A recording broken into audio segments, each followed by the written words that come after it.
Huaizhou Pharmaceutical is located in Shenyang, Hubei, the center of China. Our company is a state-owned enterprise with history of more than 50 years. Our main products are vitamin B1, vitamin B6, and cans of DC-grade products. We can also supply vitamin B1 derivatives, hormones, diazepam, phenytoin, tablets, capsules, and injections. Welcome to contact us. Fighting!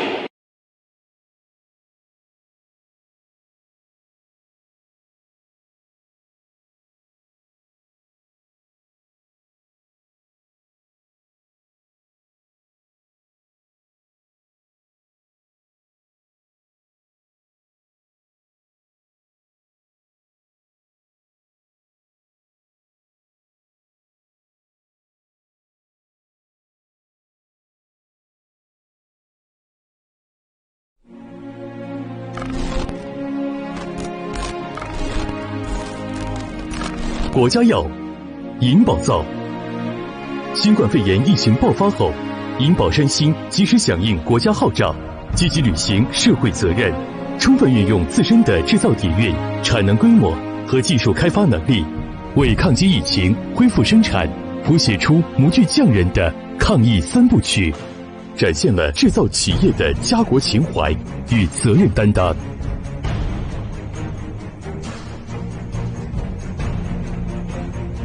疫情初期，正值农历新年，作为通用医疗、华为技术、中兴通讯的重要供应商，公司光荣地被政府紧急征召，春节期间火线复工，为救灾急用的医疗和通讯设备配套生产。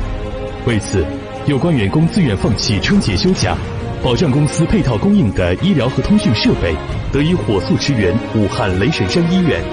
期间，公司还积极响应地方政府要求，第一时间为紧缺的 N95 医用口罩提供模具制造支持，支援口罩生产企业及时恢复产能。在疫情进一步发展，全国口罩紧缺，而口罩生产线企业产能远远无法满足抗疫需求之际，银保山新特事特办，迅速调集最优秀的自动化装备开发团队，用不到10天的时间，完成了全自动平面口罩生产线的开发设计和制造。目前已承接的近100条口罩生产线设备陆续开始交付并投入生产。在反攻返校大潮到来之际，银保山新迅速整合集团旗下子公司美安信息的信息化开发技术、白湖设计的工业设计能力，在最短的时间内，针对疫情需求，精准开发研制了以热成像技术和云端大数据为基础的智能测温门，并充分利用自身雄厚的制造实力，以最快的速度投放市场，为广大复工企业、学校、机关单位提供了防漏检、精准测温、轨迹可溯的健康监测智慧解决方案。国家药，银保造。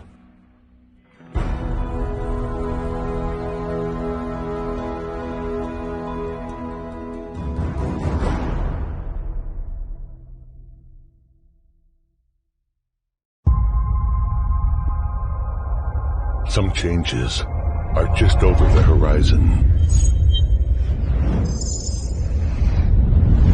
Technology and innovation. Intelligence and interconnection. Life and travel. OK， 可以了，谢谢两位，可以听到，非常清晰。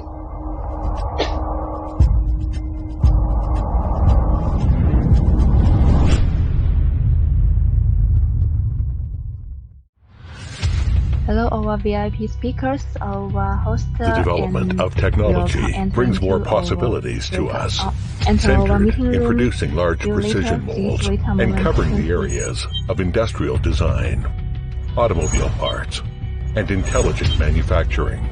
Silver Basis, who provides global one-stop manufacturing service for domestic and overseas customers, is your global tooling supplier and cooperative partner. Delving into technology, pursuing high quality, striving for excellence, we proceed with lean production and flexible assembly.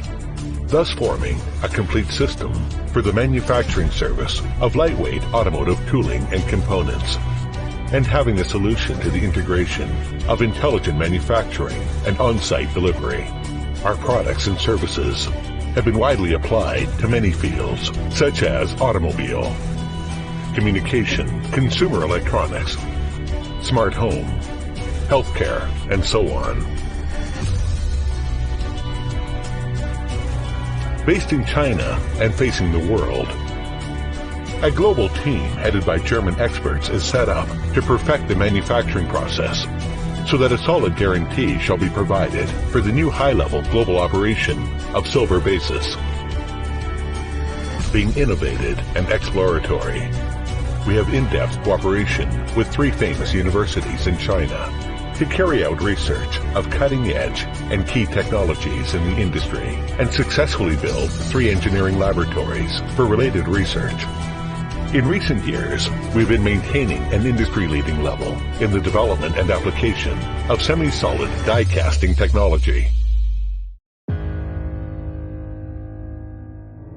We constantly discover our corporate value, establish a standardization system of technology, and optimize management system and production process for guaranteeing an effective production control, safeguard quality of our products and services.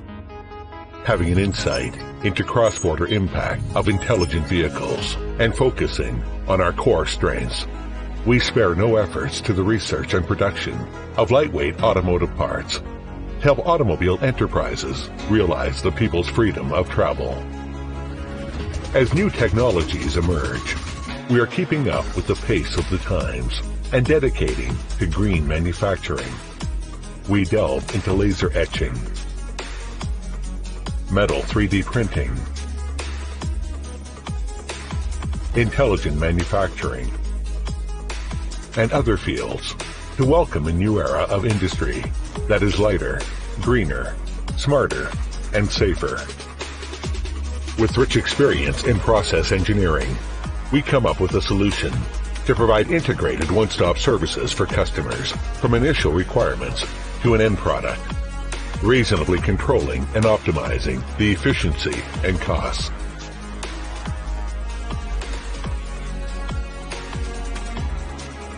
We are committed to offering excellent products and services.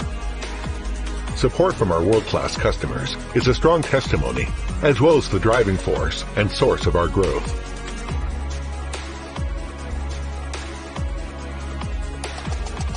In the future, we will continually hammer at lean production and excellent operation, building a talent system through dual education system of apprenticeships and executives training in China and Germany to ensure a prosperous development. We are far-sighted and expected our 500,000 square meters of high-level super base of intelligent manufacture in Hongli, Dongguan will be completed and put into production in 2020. Adopting advanced technology, creating famous brand, Silver Basis will continue to uphold our enterprise values, striving for excellence, developing talents, behaving with integrity, ensuring sustainability, to create a brighter future with you.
股份有限公司是由中国通用技术集团控股的医药类上市公司。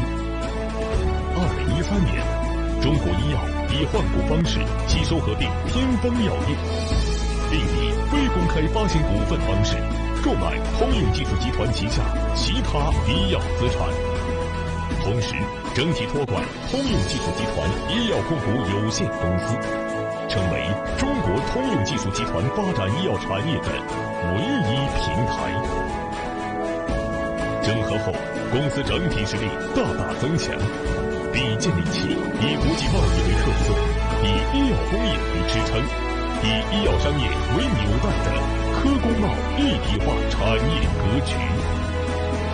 在国际贸易领域，作为医药行业进出口领域传统专业主渠道，公司是国内领先的天然药物进出口商，是国内一流的医药化工产品贸易集成服务商，是国内医疗器械进口及分销的龙头企业。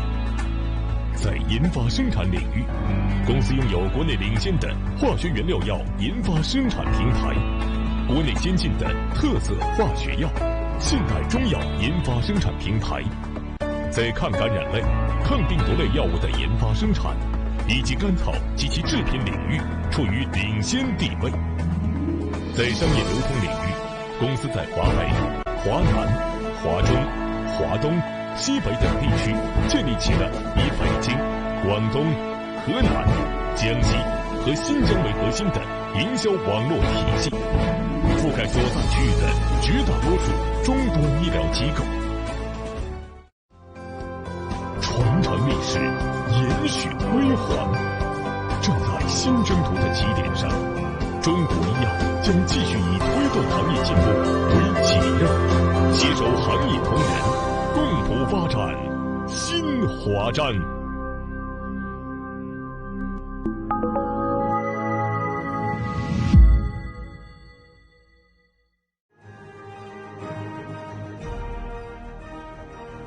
River rushes and never ends. Motivation derives from committing for better. Mission lies in dedicating for caring for all. Assist healthy China. Create a time-honored brand. Yangtze River Pharmaceutical Group sets up fresh dreams of creating high quality, benefiting the public, keeping continuous innovation, pursuing consummate excellence. Industrial apotheosis national brand. Yangtze River Pharmaceutical Group, hereinafter referred to as YRPG, has set sail on the historic tide of reform and opening from the 1970s. Development achieved by struggle and future inspired by wisdom. YRPG grows from a small township factory to the top of pharmaceutical industry as a national giant cross-regional pharmaceutical group with the collaboration of enterprises, universities, scientific research institutes, and the integration of research, manufacture and trade. YRPG on the bank of Yangtze River, founded in 1971, is located in Taizhou City with more than 15,000 employees and over 20 subsidiaries.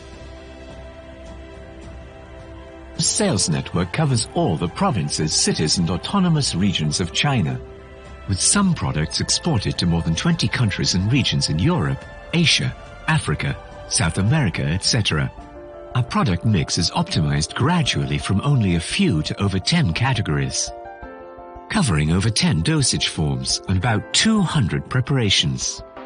Since its inception, YRPG always devotes itself to offer products and services of high quality and efficiency, which adheres to the mission of commit for better, dedicate for caring all, and fulfills the core values of create high quality, benefit the public, keep continuous innovation, pursue consummate excellence, as the vanguard of the pharmaceutical industry in China, holding the vision of to be the best pharmaceutical company in China and top in the world.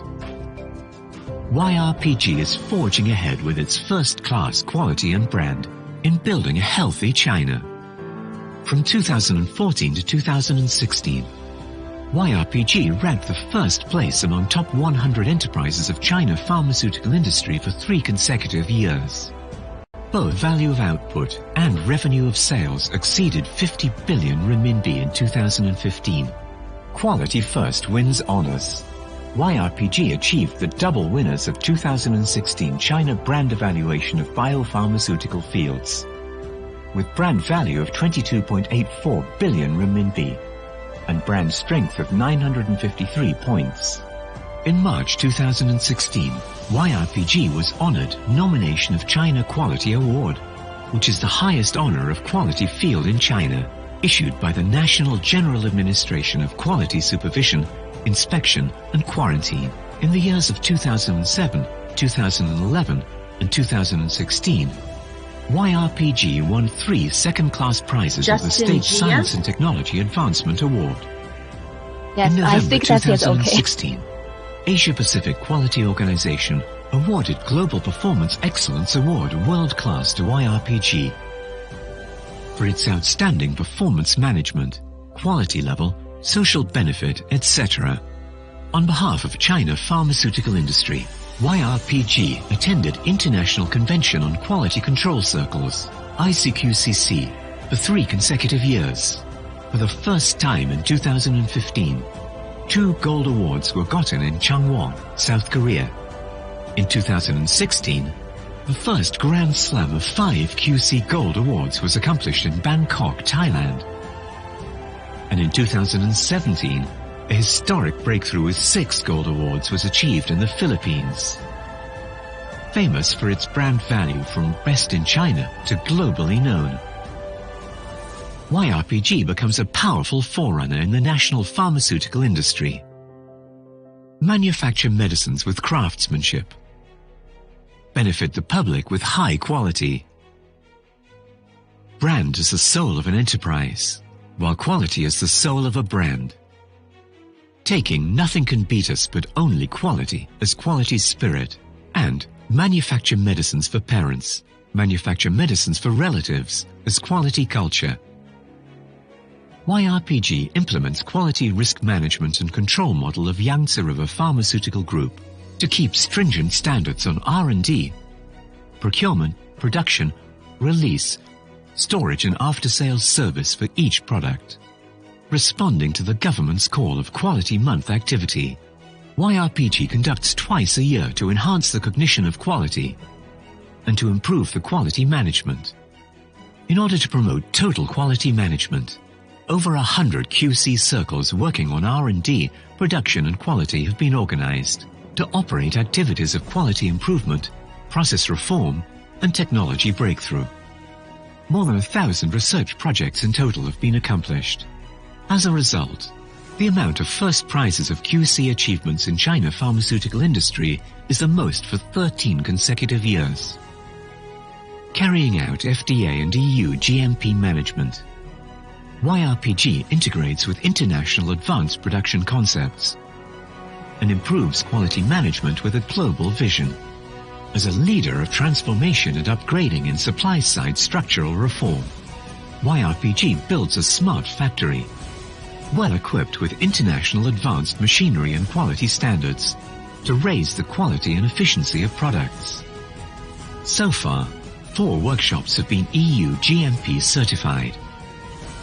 Over 50 TCMs and chemical medicines are registered and marketing successfully in more than 20 countries and regions in Europe, Asia, Africa, South America, etc. Moreover, it is worth mentioning that Weisu granules is product recommended to the market of EEC. Quality is ensured to meet the international standards, which lays a solid foundation for marketing globally, with heart of a craftsman and benefit humanity. Keen innovation, never satisfied. Only innovators can achieve advancement, power and success. Innovation is the strong motivation for continuous development of an enterprise, and is also the key driver for YRPG to promote supply-side structural reform. Innovation leading to development. YRPG implements the R&D strategy of 3 medicines in one go: chemical medicines, TCMs, and biological medicines. and promotes the transformation from manufactured by YRPG to created by YRPG, based on innovation platforms such as National Engineering Research Center and State Key Laboratory, as well as an R&D team of over 1,200 people. YRPG has obtained over 330 medicine manufacturing licenses and was honored National Technological Innovation Demonstration Enterprise and Best Industrial Enterprise of China Pharmaceutical R&D Pipeline. A complete discovery and screening system of innovative medicines has been established. About 20 innovative medicine projects are in research at present. 6 innovative medicines have gained clinical trial permissions, and 2 to 3 chemical compounds come into PCC phase per year on average. Led by YRPG, the 5 international standards for Chinese medicinal materials are formulated and entered European Pharmacopoeia, which is a pioneering contribution to the internationalization of TCM standards, conducting R&D of new medicines with highest international standards. A series of products have broken down the technical barriers of original products and successfully replaced the imported ones, such as iohexol injection, levofloxacin hydrochloride injection, pantoprazole sodium for injection, etc. In the engine of collaboration of enterprises, universities and scientific research institutes, YRPG has won a solid reputation for Weisu granules, Lanqin oral solution, Suhuang cough capsules, Shunqu Shaoshi oral solution, and some other TCMs. Desosign injection, launched in 2009, featuring strong analgesic effect and weak addictive property, has been highly accepted by clinicians and patients and has become #1 brand in analgesics field in only 4 years. Merits and virtues, consummate culture, social commitment and beneficial to everything. YRPG carries out internal and external harmony for long-term development, which refers to the harmonious enterprise culture of staff care inside and harmonious coexistence with nature and society outside. Since personnel is the primary resource, YRPG implements a complete people-oriented management system and has established this management mechanism which moves people by emotion, convinces people by reasoning, and manages people by rules. Surrounded by YRPG's spirit and culture, employees are of solidarity and fraternity, love the enterprise as their own home, and devote themselves to work, which forms strong centripetal force and cohesive force. YRPG has struggled towards a resource-conserving and environmentally friendly enterprise and created a green plant. A social responsibility report released every year reflects significant decrease in energy consumption and pollution discharge, which realizes the win-win development with interested parties. Disseminate virtue and practice earnestly. Self-success makes others benefited. YRPG focuses on the field of health, dedicating for saving lives and caring all through professional service. Meanwhile, YRPG plays an active role in undertakings which are beneficial for social development. YRPG has long been a pacesetter of humanitarian relief activities, such as disaster relief, poverty alleviation, support for armed forces, and financial aid for education, which is highly praised by the society. Shoulder bears responsibility. Innovation brings future. YRPG never stops in striving for excellence of technological innovation, accompanied by booming pharmaceutical industry. YRPG continuously carries on innovation with a strategy of 3 medicines in one go: chemical medicines, TCMs, and biological medicines, and keeps abreast of the times. To let TCM enter into the international market is a sacred duty of medicine manufacturers today. In the new era, people of YRPG hold the original belief and fly a dream of accelerating the development of comprehensive health, carrying forward the culture of TCM and co-building a healthy China. In accordance with national strategy, seizing the opportunity of the Belt and Road Initiative, expediting international registration, promoting internationalization of TCM quality standards, concentrating on global market. YRPG will be a top pharmaceutical enterprise in the future, with more qualified products outstanding in the world. Describe an era and shape the history. Every step during the development of YRPG is a strong proof of advancement in national pharmaceutical industry. Commit for better. Dedicate for caring all. Sticking to the original belief and chasing for dreams. To write a gorgeous chapter of healthy China. Guided by dreams. Moving eastward along the Yangtze River reaches the estuary. Along the sea. YRPG will benefit mankind all over the world.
Huaizhong Pharmaceutical is located in Shenyang, Hubei, the center of China.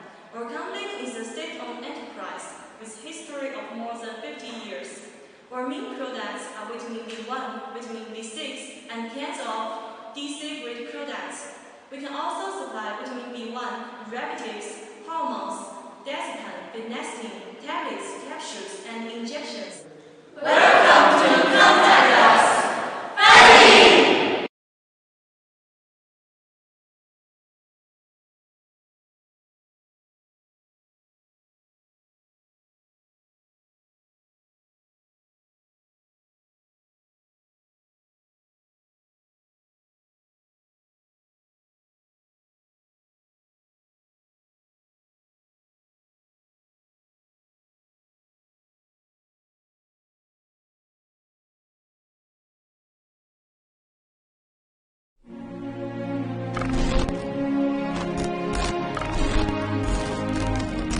国家药，银保造。新冠肺炎疫情爆发后，银保山新及时响应国家号召，积极履行社会责任，充分运用自身的制造底蕴、产能规模和技术开发能力，为抗击疫情、恢复生产谱写出模具匠人的抗疫三部曲，展现了制造企业的家国情怀与责任担当。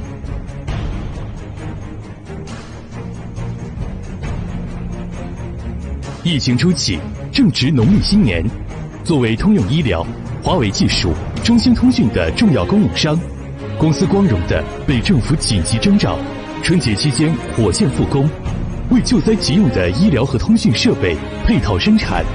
为此，有关员工自愿放弃春节休假，保障公司配套供应的医疗和通讯设备得以火速驰援武汉雷神山医院。期间，公司还积极响应地方政府要求，第一时间为紧缺的 N95 医用口罩提供模具制造支持，支援口罩生产企业及时恢复产能。在疫情进一步发展，全国口罩紧缺，而口罩生产线企业产能远远无法满足抗疫需求之际，银保山新特事特办，迅速调集最优秀的自动化装备开发团队，用不到10天的时间，完成了全自动平面口罩生产线的开发设计和制造。目前已承接的近100条口罩生产线设备陆续开始交付并投入生产。在反攻返校大潮到来之际，银保山新迅速整合集团旗下子公司美安信息的信息化开发技术、白狐设计的工业设计能力，在最短的时间内，针对疫情需求，精准开发研制了以热成像技术和云端大数据为基础的智能测温门，并充分利用自身雄厚的制造实力，以最快的速度投放市场，为广大复工企业、学校、机关单位提供了防漏检、精准测温、轨迹可溯的健康监测智慧解决方案。国家药，银保造。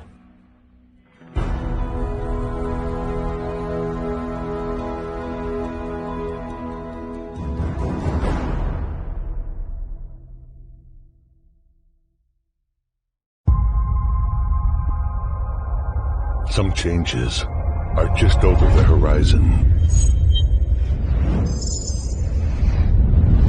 Technology and innovation. Intelligence and interconnection. Life and travel. We and future.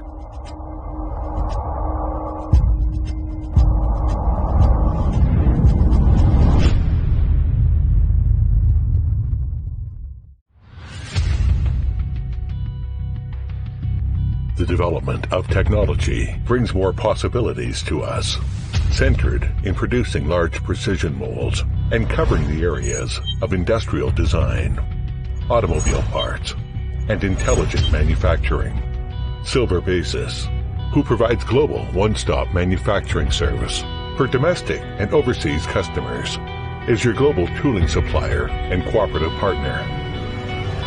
Delving into technology, pursuing high quality, striving for excellence, we proceed with lean production and flexible assembly, thus forming a complete system for the manufacturing service of lightweight automotive tooling and components, and having a solution to the integration of intelligent manufacturing and on-site delivery. Our products and services have been widely applied to many fields, such as automobile, communication, consumer electronics, smart home, healthcare, and so on. Based in China and facing the world, a global team headed by German experts is set up to perfect the manufacturing process so that a solid guarantee shall be provided for the new high-level global operation of Silver Basis. Being innovative and exploratory, we have in-depth cooperation with 3 famous universities in China to carry out research of cutting-edge and key technologies in the industry and successfully build 3 engineering laboratories for related research. In recent years, we've been maintaining an industry-leading level in the development and application of semi-solid die casting technology. We constantly discover our corporate value, establish a standardization system of technology, and optimize management system and production process for guaranteeing an effective production control, safeguard quality of our products and services. Having an insight into cross-border impact of intelligent vehicles and focusing on our core strengths, we spare no efforts to the research and production of lightweight automotive parts to help automobile enterprises realize the people's freedom of travel. As new technologies emerge, we are keeping up with the pace of the times and dedicating to green manufacturing. We delve into laser etching, metal 3D printing,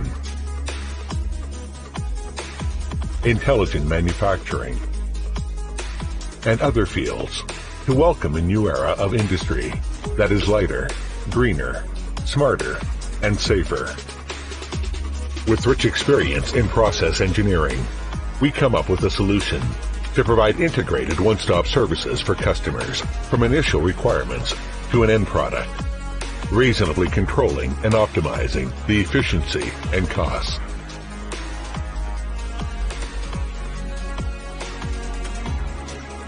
We are committed to offering excellent products and services. Support from our world-class customers is a strong testimony, as well as the driving force and source of our growth.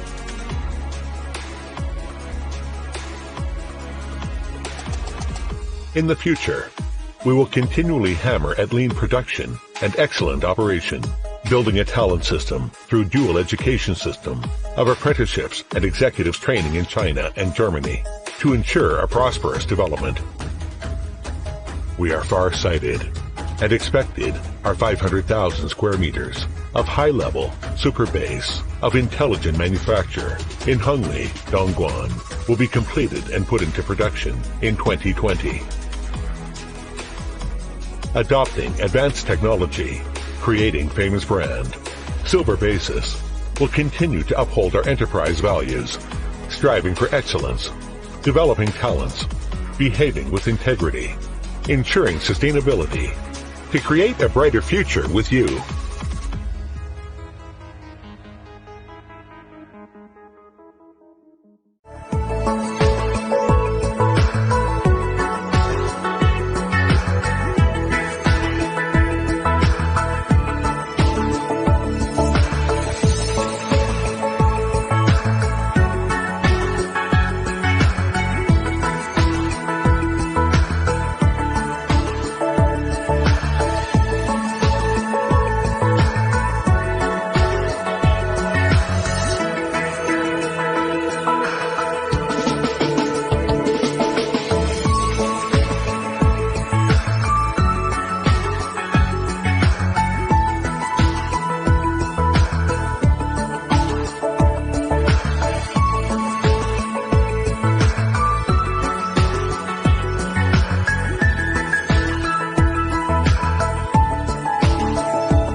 Sia, can you hear me? Yes, Noel. Kindly make sure that Dr. Alexander and Mr. Ahmed are co-hosts, please. Okay, let me check again.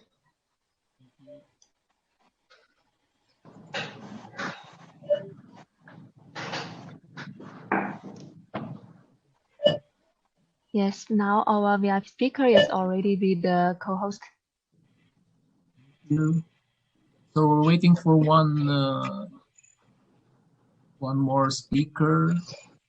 Arjun, any update, please?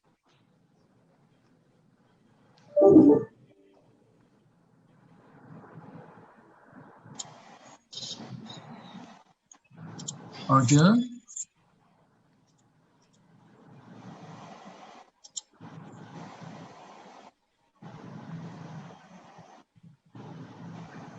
Arjun, can you hear me?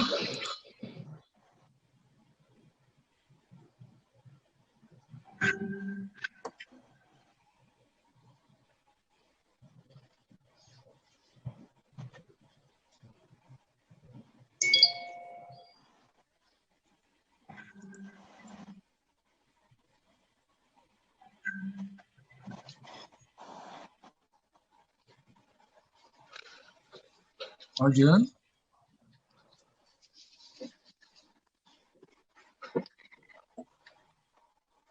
He may be on the phone with the speaker's agent or with the speaker. Okay. I received the presentation for the last speaker now, actually.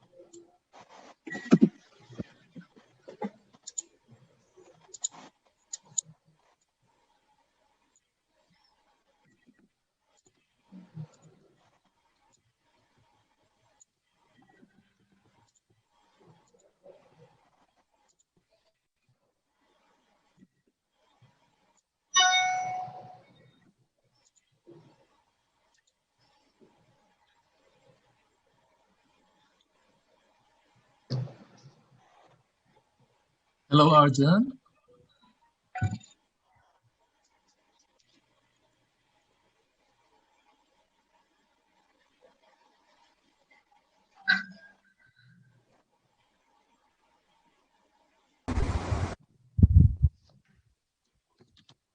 Hello.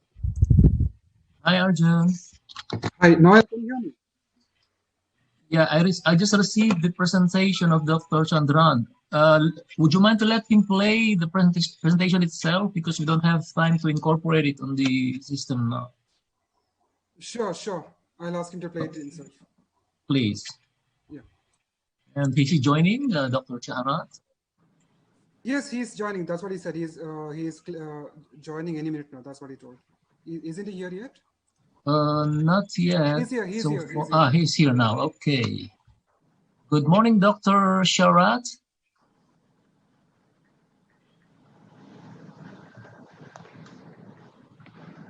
Good morning. Can you hear me? Hi, good morning. Yeah, we can hear you. Would you mind to open your camera, please? Just give me a moment, please. What I'm trying to do is I'm joining from.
Welcome to all at the fifth and final session of the China, Middle East, and North Morocco International Trade Digital Expo, hosted by China Council for the Promotion of International Trade, CCPIT, and organized by the China Chamber of International Commerce, CCOIC, taking place till the 28th of November.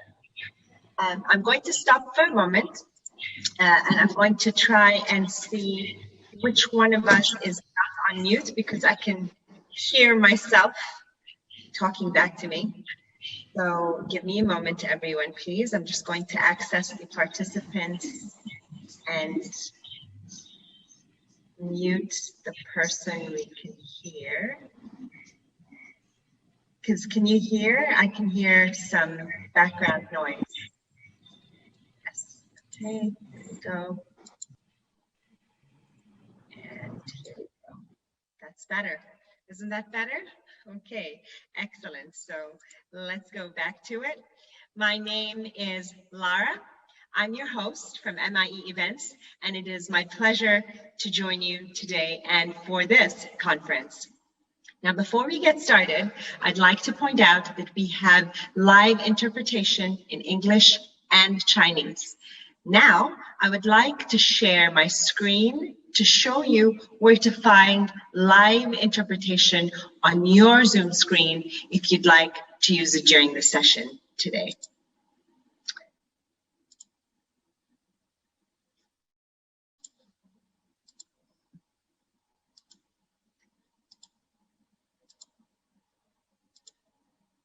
Share.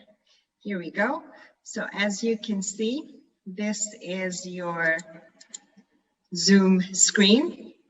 In the bottom on the right, you have an icon that looks like the world, and it has the word interpretation written underneath it. If you click on that, you will get the options of English and Chinese. I would choose English because that's the language I understand. So once again, this is your Zoom screen. On the bottom right, you have an icon that looks like the world and has the word interpretation underneath it. Okay, so I would like to welcome you all to this. Sorry, give me a moment, please. Thank you very much. I would like to welcome you all. Welcome, and thank you so much for joining us. Today, this is our last day, like I mentioned, and again, we have an excellent lineup of speakers for you.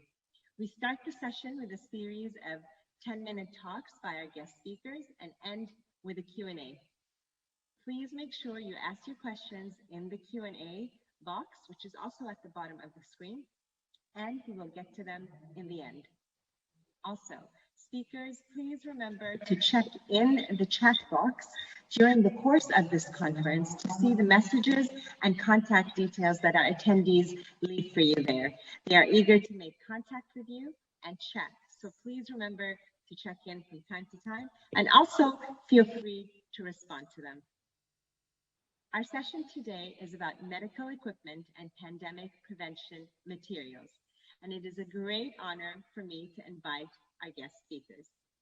Ms. Rasha Nasr, Executive Director of the Export Council for Medical Devices in Egypt, Dr. Sharat Chandran, Chief Executive Officer at Al Hilal Healthcare in the Kingdom of Bahrain, Engineer Ahmed Abdullah Al Zahrani, Director of Healthcare Technology Development at the Ministry of National Guard Health Affairs in the Kingdom of Saudi Arabia, Dr. Alexander Varghese, Hospital Director at the New Muassat Hospital in Kuwait, Mrs. Maryam Jawad, Representative of the Pharma 5 Group in Morocco, Ms. Julie Liu, Deputy GM of Business, China, Mexico International Company Limited, Mr. Justin Jia, Senior Sales Manager for Asia, Africa, Latin America, and Latin American countries at the Yangtze River Pharmaceutical Group in China, Mr. Chen Fen, International Sales,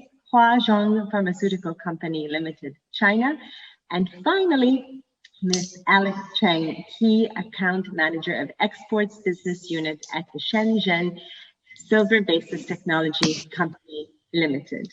A warm welcome, a very, very big welcome to all of you. Now, without further ado, I'd like to invite our first speaker, Ms. Rasha Nasr, to say her welcome address. Ms. Nasr is the Executive Manager of the Export Council for Medical Industries under the Ministry of Trade and Industry. She's responsible for setting up the export strategies of 3 medical sectors: pharmaceuticals, medical supplies, and cosmetics, in addition to preparing market studies.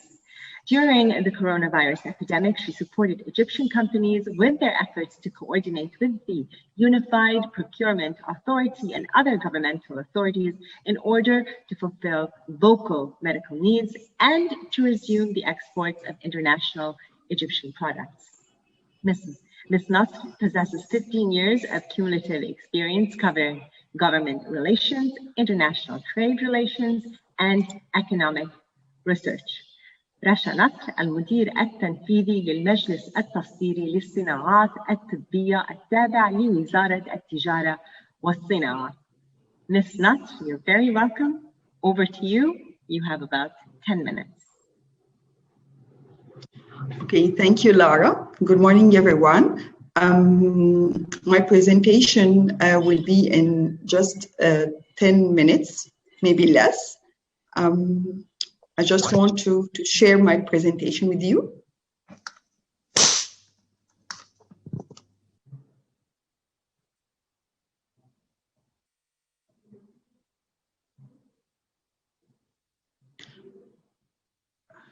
My presentation is about the Egyptian medical supplies and COVID-19 in 2020. I will tackle in this presentation how what is the Export Council for medical industry, what is and its missions, the medical supplies and devices sector in Egypt, and then how we cooperate with Egypt and China, and then Egypt and COVID-19.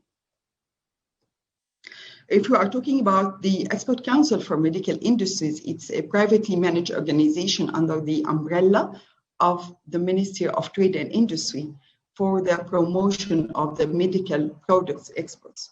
The Export Council for Medical Industry also gathers industry-related policymakers, the producers, the exporters, and the government representatives to draft and implement the export strategy that are compatible with the changing business environments. Under the Export Council, we cover 3 main sectors: the pharmaceutical, the medical supplies and devices and cosmetics, and even the healthcare services. Here are the members. The members of the Export Council are the exporters in the 3 main sectors. We have 80 members, 80 companies, pharmaceutical companies, member in the Export Council. In the medical supplies, we have 85, and in the cosmetics, we have 60. These are the services that we are presenting and providing in the Export Council. We assess the company's export potential, develop the technical services and training, prepare sector studies and market intelligence to determine goods to international markets.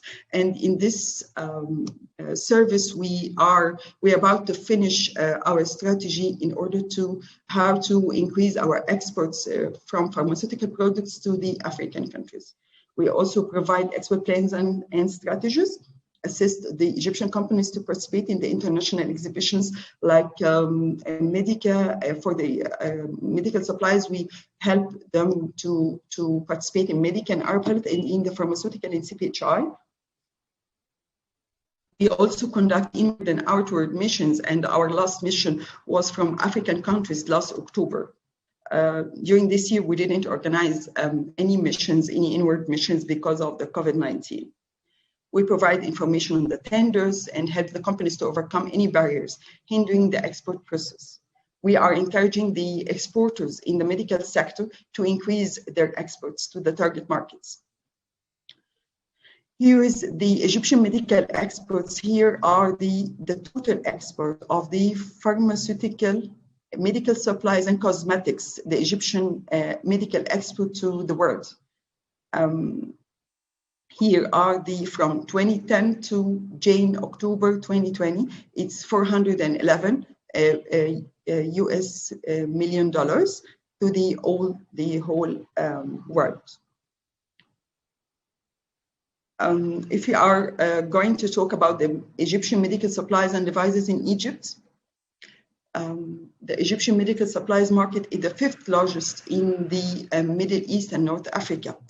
The medical supplies sector has been involved over the past 10 years we had made a major development to this sector, starting from providing and qualifying the Egyptian companies to obtain the CE mark and the FDA. Most of the Egyptian companies that are manufacturing the medical supplies and devices have the CE mark, and some of them succeeded to get the FDA as well. The Egyptian products are characterized by the high quality and suitable prices. Also, the lower wages are an advantage for foreign investors who are willing to use Egypt as a hub for export-oriented manufacturing. If we are talking about some statistics about the medical supplies sector, we have 330 Egyptian factories in the medical supplies. They are producing 7,000 products. If we're talking about the laborers, we have 25,000 laborers working in the medical supplies. If we're talking about the market size, it's $900 million. The local production is increasing by 12% annually. The total investment are 4 billion Egyptian pounds.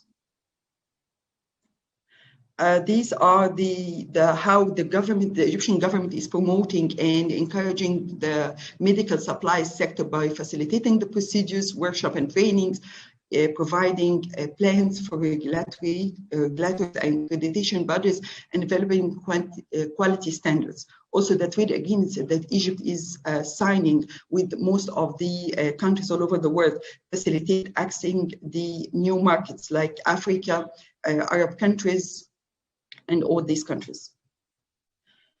If we're talking about the medical supplies, here are the leading subsectors that Egypt are succeeded to produce it, like the blood bags, the infant incubators, medical bandages, cannula, catheters, the syringes, all the disposables, the dental supplies and consumables, laboratory, even especially the reagents. We have many companies working in the reagents products.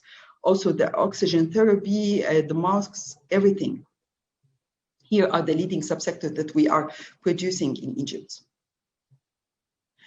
If we are talking about the Egyptian exports of the medical supplies, we can see that 67% of our exports in the medical supplies are consumables and supplies, and 30% are the instrument and implants and equipments, and the last 3% is for the medical furniture. These are our Egyptian exports of the medical supplies.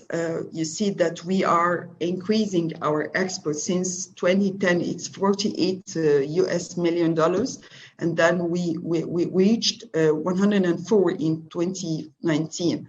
And from June to October 2020, it's $89 million.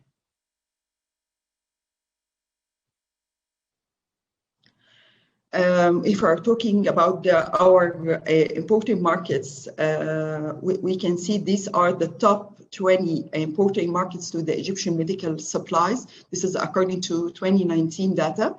We can see that about 10 countries are from the Arab countries, and the rest are from the Europe and African countries. We see Saudi Arabia, Libya, Sudan, Iraq, Lebanon, Morocco, Jordan, Algeria, Yemen, and Tunisia. These are our importing markets for the medical supplies in the Arab countries. And we can see that the first country, Germany and UK in Europe. If we are talking about the Egypt and China medical cooperation, we can see that because we are in the Export Council, so most of my statements or speech is about the exports. So if you can see the Egyptian exports of medical supplies to China is in 2019, it's 3 million US dollars. Our products for hemodialysis.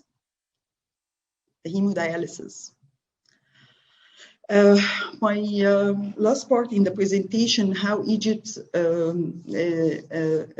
deals with and dealt with the COVID-19. First of all, we scanned the Egyptian stock and the demand at the local level. We saw that there is a shortage of the PPE products and the hand sanitizers, everything related to COVID-19. That's why we started the export ban for 3 months and then renew it for another 3 months for some medical supplies and even some pharmaceutical products. As the Export Council for Medical Industries, we coordinated starting from COVID-19 in Egypt. We started to cooperate with the Egyptian Drug Authority, the Unified Procurement Authority, and even the General Organization for Export and Import and the Industrial Development Authorities and all the concerned authorities in Egypt in order to fulfill the local demand. The Egyptian companies succeeded during the COVID-19, succeeded to add new production lines and to manufacture the PPE and other products related to COVID-19. Although we have an export ban, but Egypt aids and helps all the countries in order to fulfill their demand. We send medical aids to Britain, China, and Italy during the export ban. Although we have an export ban, but we send medical supplies to our friends' countries. We resumed the export process starting from mid-September. We resume our export process. During the COVID-19, we have awareness campaigns in all the governorates on how to avoid the coronavirus and how to assist the Egyptian people to avoid the coronavirus. We started to establish new hospitals for the patients. There are 3 Egyptian companies started manufacturing the medicine for the COVID-19. It's Marker, Eva Pharma, and Ramida. Also, there is a cooperation between Egypt and China to produce the vaccine. A production line has been prepared at Vaxera in Egypt to produce the Chinese anti-COVID-19 vaccine. Also, Egypt expressed its readiness to cooperate with Russia in jointly manufacturing the Russian coronavirus vaccines. We cooperate with many countries in order to produce and manufacture the vaccine for our Egyptian people.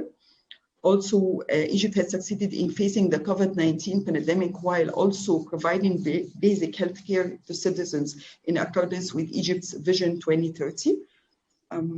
This is the end of my presentation. I hope it's short and I stick to the 10 minutes.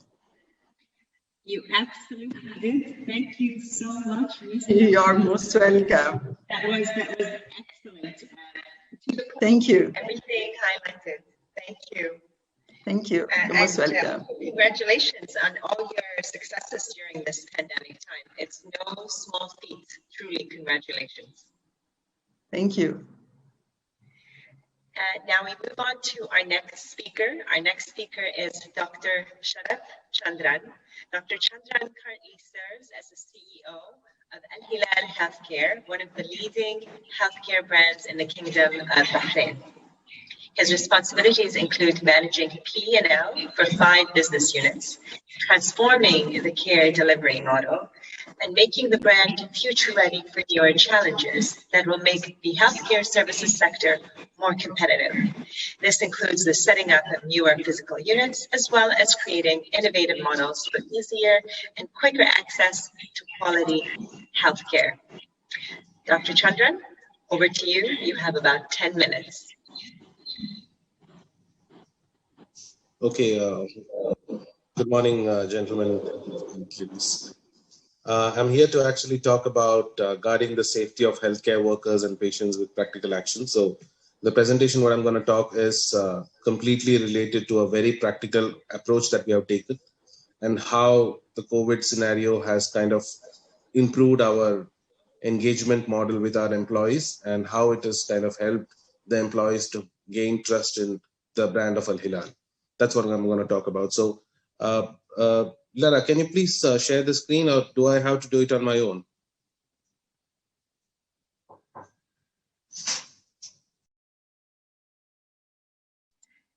If Lucia has your presentation, she can share it for you. Lucia, do you have his presentation? Noel, Are we going to be showing Dr. Chandran's presentation?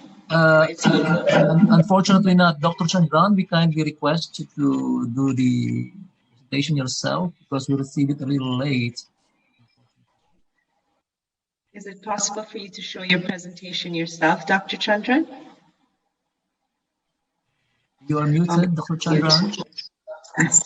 Here, I've unmuted him. Yeah, can you add me as a panelist on my other screen so that I can share it from my laptop?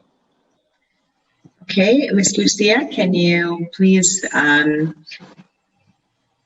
change the settings for Dr. Chandran so he can share his screen?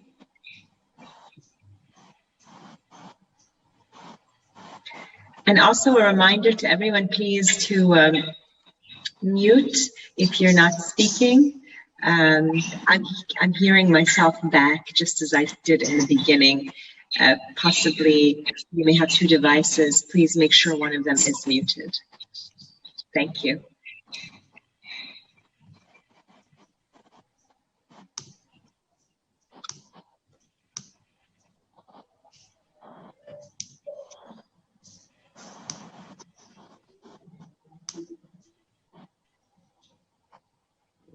I don't think that's happening right now. Even now, I'm not able to share my screen. Mm-hmm. All right, Noel, is there a possibility we might move on with another speaker and then come back to Dr. Chandran's if we are able to incorporate it in our system? Is that possible? We can do that if you don't mind, Dr. Chandran. You will be speaking after Dr. Alexander. If you don't mind. That's fine. That's fine. I'll wait for that. No problem. Thank you. Thank you very much. Okay, so we will jump forward to our next speaker. Our next speaker is Engineer Ahmed Abdallah Al-Zahrani. Engineer Al-Zahrani is Director of Healthcare Technology Development at the Ministry of National Guard Health Affairs in Saudi Arabia. He works closely with multidisciplinary teams of healthcare providers to address their challenges and transform them into improvement opportunities, working with digitizing and automating the processes to an innovative business model. Currently, he is doing his MBA in Prince Mohammed bin Salman College for Business and Entrepreneurship. He has a bachelor's degree in biomedical technology and more than 12 years experience in healthcare IT systems. He is certified with several credentials such as PMP and CPHIMS. المهندس أحمد عبد الله الزهراني مدير تطوير تكنولوجيا الرعاية الصحية في الشؤون الصحية بوزارة الحرس الوطني في المملكة العربية السعودية. أهلا وسهلا, Engineer Al-Zahrani, over to you. You have about 10 minutes. Thank you so much, Lara. It's a pleasure to be here with all of you, and I hope you're going to enjoy this 10 minutes. So I'm gonna share my screen. Allow me.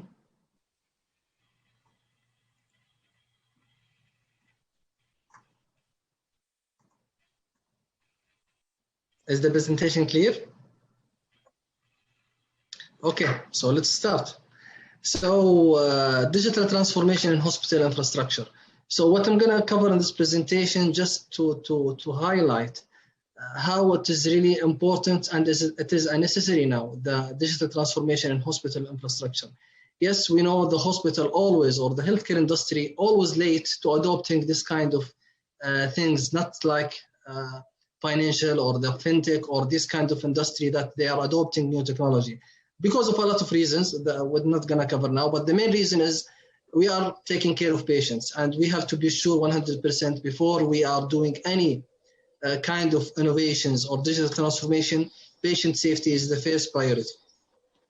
So let's start with let's say a lot of trends that are happening in healthcare industry, which is really also contributing in the digital transformation in healthcare.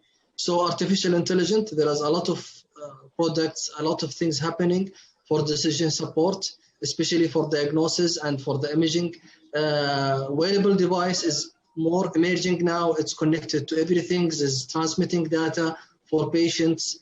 a lot of happening for the medical robots that performing remote procedure once we introduce 5G and we have really good infrastructure of 5G, virtual and augmented reality for modeling, for training in the medical area. So there are a lot of things happening in healthcare industry. And it is really significantly transforming how care are delivered to the patients. The core of this transformation is the data. So this slide just only goes briefly about the history of data. So the data is starting statistics since 1663. Along the way, we have the, let's say, the beginning of business intelligence was in 1958. The emergence of the internet was 1991. Then even, let's say, the big data words, it being used in 2007. So it's not something new, all of these kind of things which is happening. And towards knowledge economy, okay, the data is the core to have this kind of thing. And all of the countries now, they are moving from surface economy to knowledge economy. And industrial economy is still there, but with a small percentage. But most of the countries, they are surface economy, but we are towards knowledge economy, which is really providing knowledge and data is the core of this part. So let's just have a clarifying the terms here, the definition. What is the difference between digitization, digitalization, and digital transformation? This is really something important that we have to know, either in the healthcare industry or in other industries. Digitization is just conversion content to digital format. And instead of paper, it will be just digital format. Digitalization, you are leveraging even the process more and more with the technology to take advantage of this digital content. But yet we are not really transforming the business. Actually, digital transformation is connecting all of the processes, people, technology, everything together to enable the business to transform the delivery, to make it better and efficient more and more. And this is, it will be in a digital transformation is not a goal, it is an enabler for the business transformation. Once the organization moving to digital transformation, for sure. Actually, if everybody mute themselves because I can see echo from my voice. Back to this slide. Once the organization really adopted digital transformation, or they get success with digital transformation, for sure there will be data-driven organization. So data will be collected from different sources, it will be accessed, then a lot of reports and analysis could be done. And then this is gonna for sure support actions which will sure improve the values of the business that we are taking care of. For example, in healthcare here, we have some kind of degree of intelligence. This is applying healthcare and other industry. So the minimum that you have, if you have digital transformation and data available, you want to know what happened. And you want really, this is all is like, let's say the retrospective data and to see what was happening in the past. But actually now every organization move towards the predictive analysis. You want to know what's gonna happen, what will happen and what should I do in the next step. And as more as you adopting digital transformation, you are really taking care of your data and utilize it in the right way. This is the right direction for all of these kind of organization. This is a very high level outline how we're gonna really make digital transformation. First, you have as industry or healthcare organization, you should really have your business model, goal and vision and the mission. You have to do your own research about what is happening in the market, what's the trends happening, and you should know what's exactly your requirement, the need assessment. Then you should prioritize the technology initiatives. You cannot do any digital transformation for everything. You have to really prioritize what kind of things gonna contribute more to transform your business. And then once you prioritize what kind of initiatives, then you will try to really apply it, also integrate it with people and process and organization change. Then you will have implementation roadmap, and you should have really strategy and measurement to measure, is our digital transformation really get the things that we're expecting from it, or it's not really delivering what we're expecting. So to be practical here, I'm gonna show you one of the digital transformation, let's say successful story that we had, okay? And thankfully, we did it before COVID-19. That helped us a lot during COVID-19. So please bear with me in this video, just only 3 minutes, and then we're going to talk about one of the important things, what's the implications for digital transformation in healthcare.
I hope you enjoyed the video. So one of the, even what this was a really significant milestone, and as you see, it's not digital transformation for everything. Digital transformation for a specific procedure, which is opening also for another procedure that we are working on now. But we have to highlight something. I know I have 1 minute left, I think, just only to highlight this. So even if you have digital transformation, you should really keep your eyes open because there is some implications could happen. So can you imagine after we have this procedure, we have a lot of many mismatch notifications after this procedure. So why this is happening? So this is really explained by Piltzman effect. Piltzman effect simply saying that if you're adding, that there is a risk compensation phenomena. If you tell the end user or the people that you have a lot of precautions that already taken, they will be compensate the risk. They will take more risk because they know the system gonna already cover them. So this is one thing that you should really keep it in your mind. Whenever you do any digital transformation, keep in your mind, and this is an example, we cannot really go ahead, but just to make sure to cover it. I mean, whenever you do digital transformation, yes, the technology is enabling for more patient direct care, but care providers should be aware and should remain accountable and important for the as a patient safety. So this is the main message, that any digital transformation, you should keep it in your mind from the high level to the frontliners. Thank you so much. Janine and Zahran, thank you so much for that excellent presentation. I share this opinion with a few people on the chat as well, who also loved the presentation. I also loved the cute little video that was understandable to everyone. Very, very clear, sweet little video. Thank you very much. I loved your definitions as well. Throughout, you made sure that you defined what it was that you were talking about, which was also very important. So thank you. Thank you for that very much. Welcome. Now we move on to our next speaker, Dr. Alexander Varghese. Dr. Alexander Varghese is an American board-certified healthcare management professional with over 17 years of wide-ranging experience in managing hospital operations, projects, hospital planning and commissioning, accreditation, strategic planning, hospital quality systems management, and consulting. He was Chief Executive Officer and Executive Director at the Siloam Hospital in Medan, Indonesia, and Chief Operating Officer and Executive Consultant at the Siloam Hospitals in Jambi, Indonesia. Currently, he is Hospital Director at the New Muassat Hospital in Kuwait. Dr. Varghese, over to you. You have about 10 minutes. Thank you. Thank you, Lana, for the kind introduction, and salam alaikum to everybody. Good morning, good afternoon, and good evening, wherever you are in different parts of the world. Presentation is short. I don't need to mention that. It was basically about adapting the hospital capacity to changing demands during the pandemic. I guess most of us who are attending this conference today are seeing a pandemic for the first time like everybody else. Can we move to the next slide?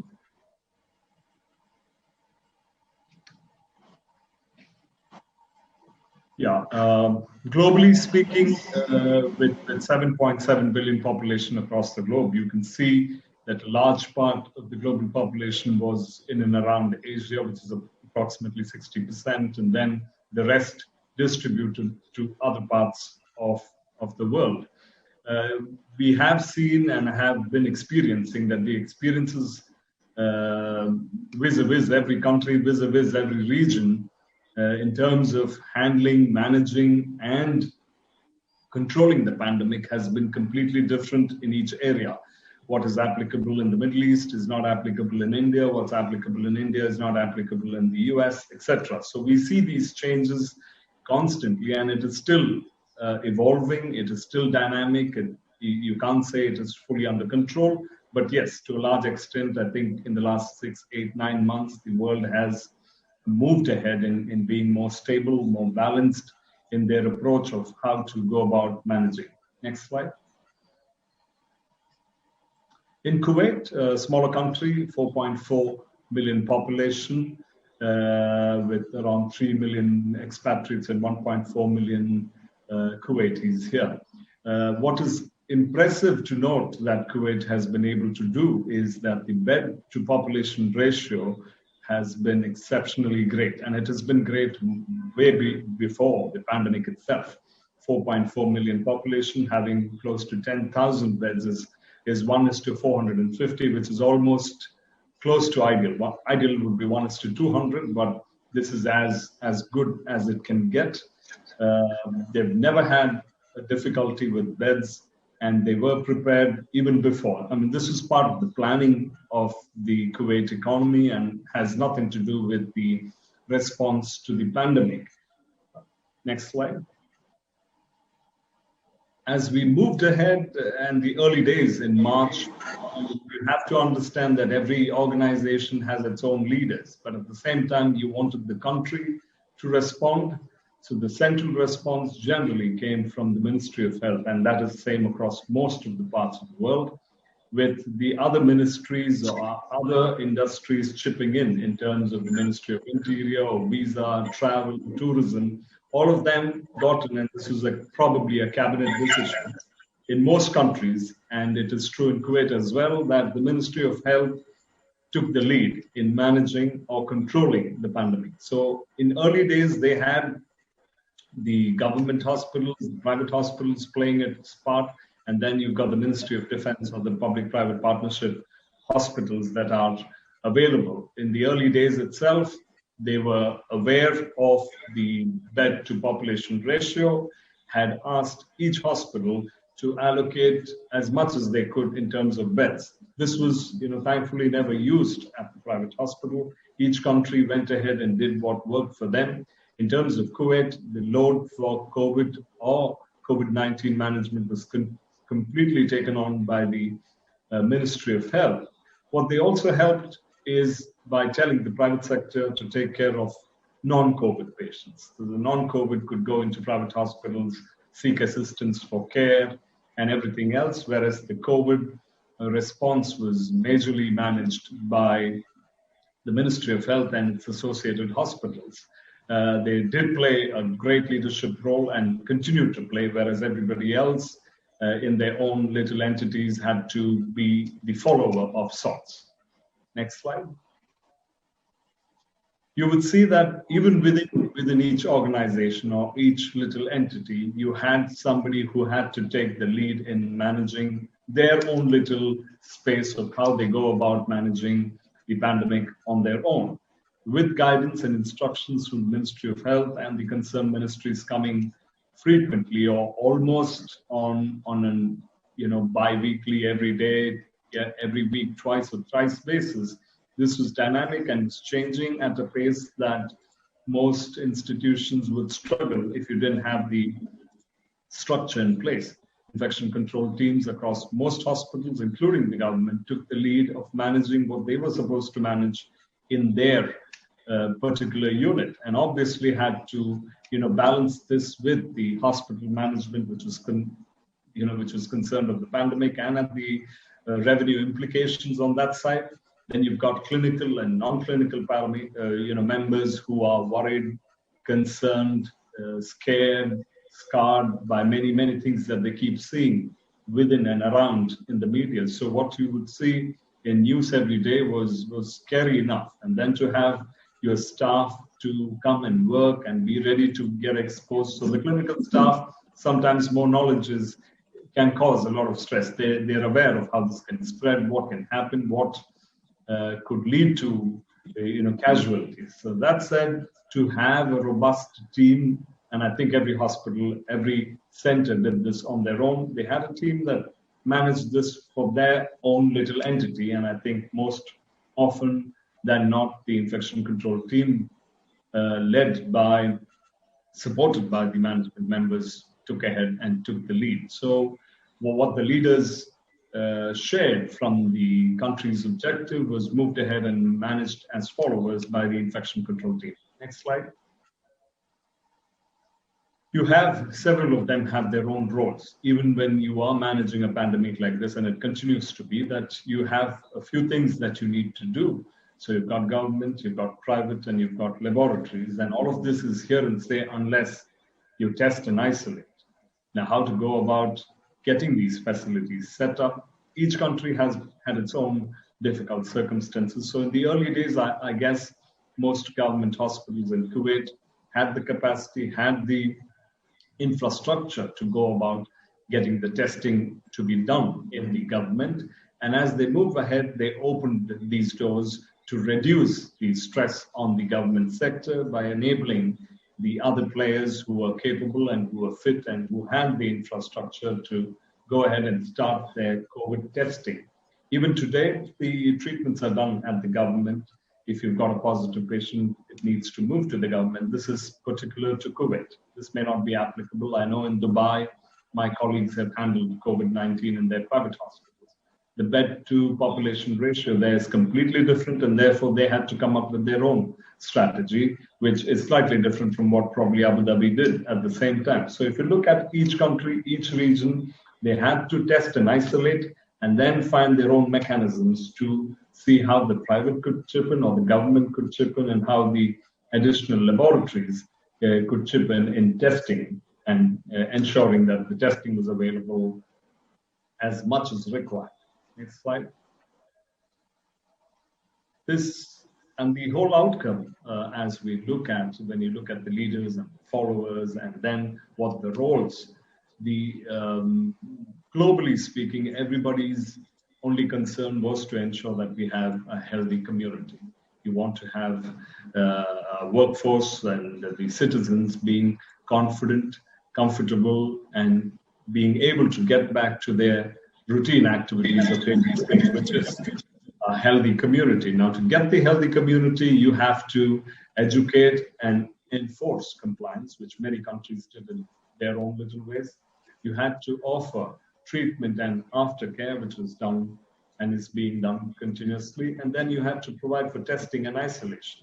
All of these in balance is what will provide for a healthy community. And as we move ahead, we may see that vaccination will come into the picture, which could be sometimes within the triangle of treatment and aftercare, or may have its own triangle, so to say. Ultimately, you want to get back to being a healthy community and being able to do your activities of daily living and travel and tourism and everything else that everybody else wants to achieve in their personal lives and spheres and spaces. Every organization's response from the leadership to the members who followed, to the members who had individual roles, ultimately leading to a balanced outcome. There's no positive outcome of managing the pandemic that we've been able to control and manage this itself a success thus far. Next slide. It brings us to two key important points as far as leadership and followers are concerned. Every organization has its own leaders and it has its own followers. At times, leaders have to become followers. So I guess most countries where the experts were speaking, you had other major members being followers. And there was a time to lead and there was a time to follow as well. Whenever you crisscrossed these barriers from this side to that side and allowing somebody who's got the knowledge and the understanding not to lead has led to many difficult situations, and we know umpteen examples across the globe where experts and people who knew the substance were not allowed to lead and were asked to follow, and somebody else who did not have the knowledge was following. So we can go on ends with it, but the idea is if a society has to be balanced, we all need to play the role of leadership and of being good, obedient followers, obviously questioning it wherever required and not blindly following anything, but at the same time a balance. You got to trust in the institutions and the infrastructure one has built, and at the same time move towards building a healthy community. That's it from my end, and thank you very much for patiently listening. That's my last slide. Next slide just talks about how you can approach me. Thank you very much. Well, Dr. Varghese, that was excellent, and you ended on a wonderful note. Indeed, we should all interchange between the roles of following and leading while remaining skeptical and questioning. Excellent conclusion, and it was also wonderful to hear how well prepared Kuwait was for this pandemic. So congratulations to them, and thank you to you again for this excellent presentation. Thank you. Now we move back to Dr. Sharat Chandran. His presentation is now ready. Dr. Sharat, are you ready to present for us? Yes. Let's go ahead. Please go ahead, over to you. Okay, once again, welcome ladies and gentlemen. Thank you for your time. I guess there was a technical glitch when we started doing it in the beginning. Anyway, great. So I'm going to talk about the guarding safety of healthcare workers and patients with practical actions. So I'm going to emphasize on the practical aspect of it because that's what it actually is more handy to us in our day-to-day operations and in business decisions. So just to give a brief about it, about Al Hilal Group here, we operate 5 medical facilities in the Kingdom of Bahrain. Kingdom of Bahrain, as you're aware, is a small country in the Middle East. For all the people who are not aware of Bahrain. So it's a tiny country here, and then the facilities are completely managed by the public from the hospitals. So the COVID facilities were completely managed by public hospitals, but at the same time as support systems, the private hospitals and the private medical centers also pitched in, and they had their own share of challenges. So I'm going to talk about the challenges, what we had, and the practical actions which we work towards managing the whole solution. Let's go to the next slide, please. So I'm going to talk about what were our the first set of challenges. I remember the days when we started off in the month of March when the COVID hit our country.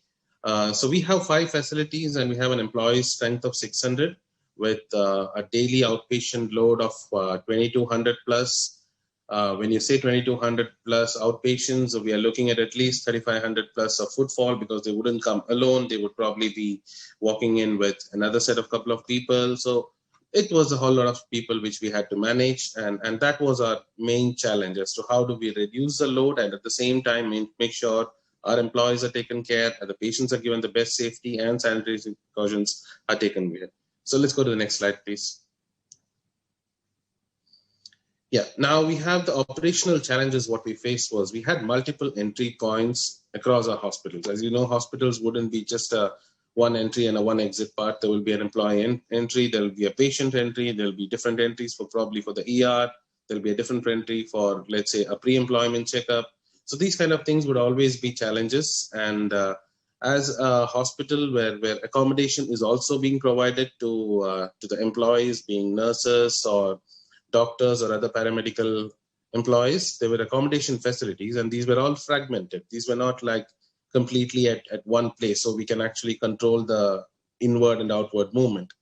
At the same time, one thing which we all would probably agree is the behavioral pattern.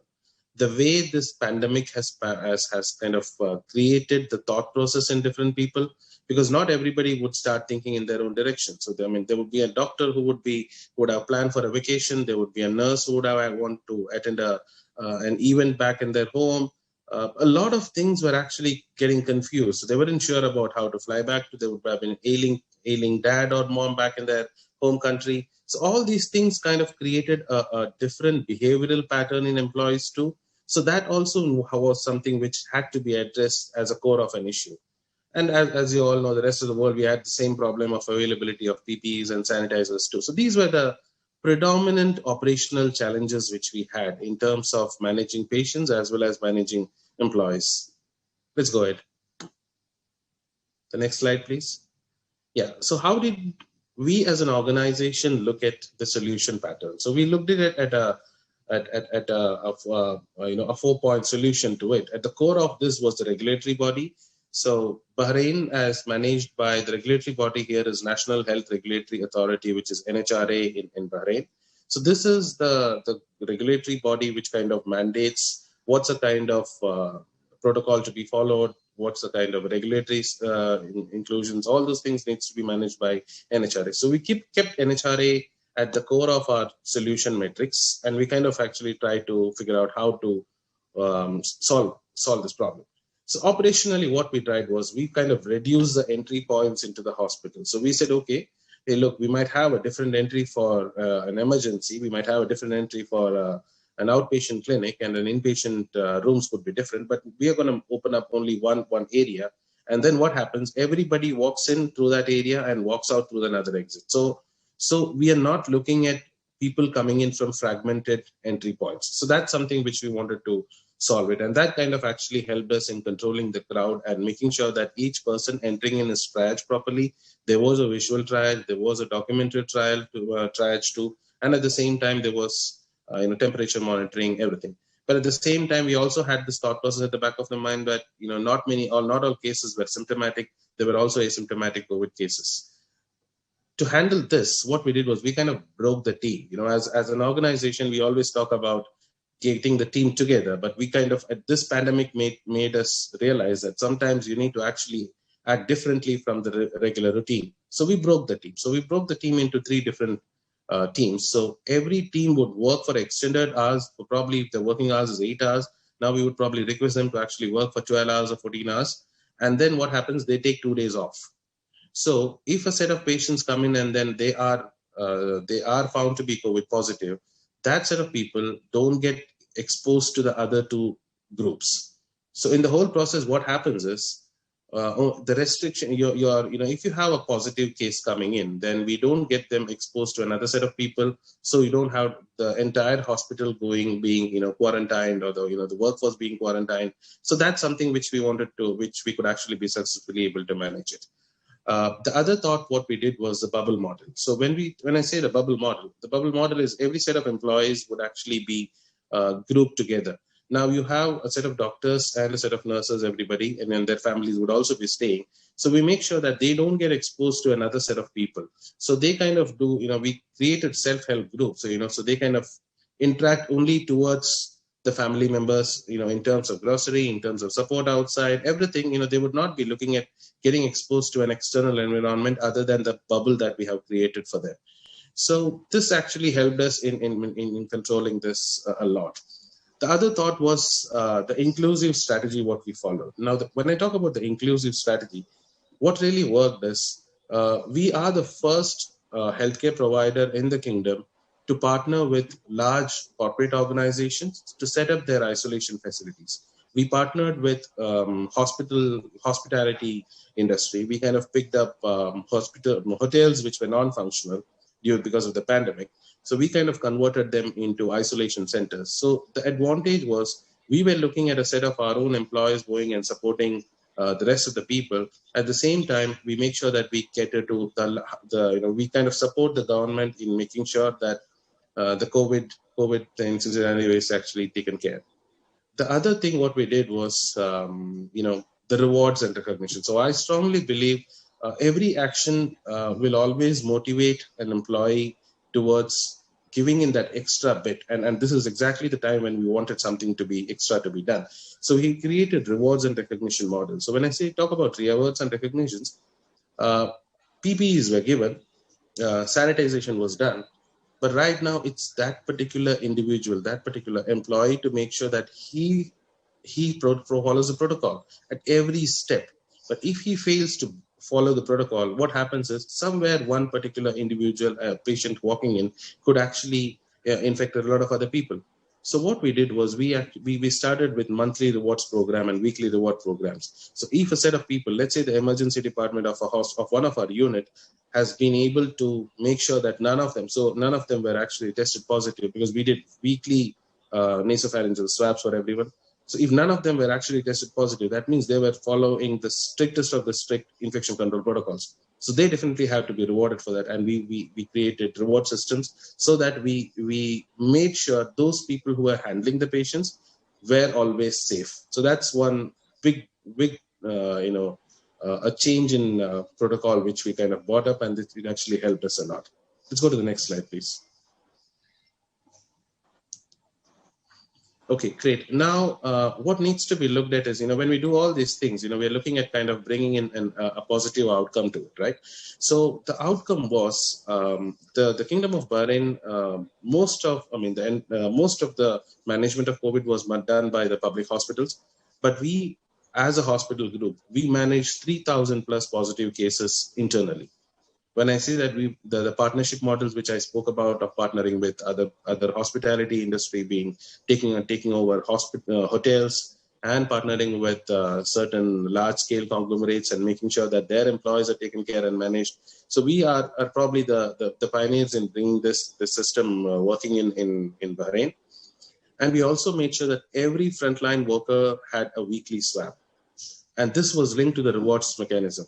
So what happened is these people who actually are employees were made sure that they get their swabs done. And if it is positive and the group was actually completely able to stay non-infected for the largest period, will be rewarded.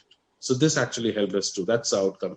Now to bring in another perspective to the whole COVID scenario. So the customer satisfaction score improved by 50 basis points. Now, why this was happening is they were able to see visible changes in the way we reacted to the situation.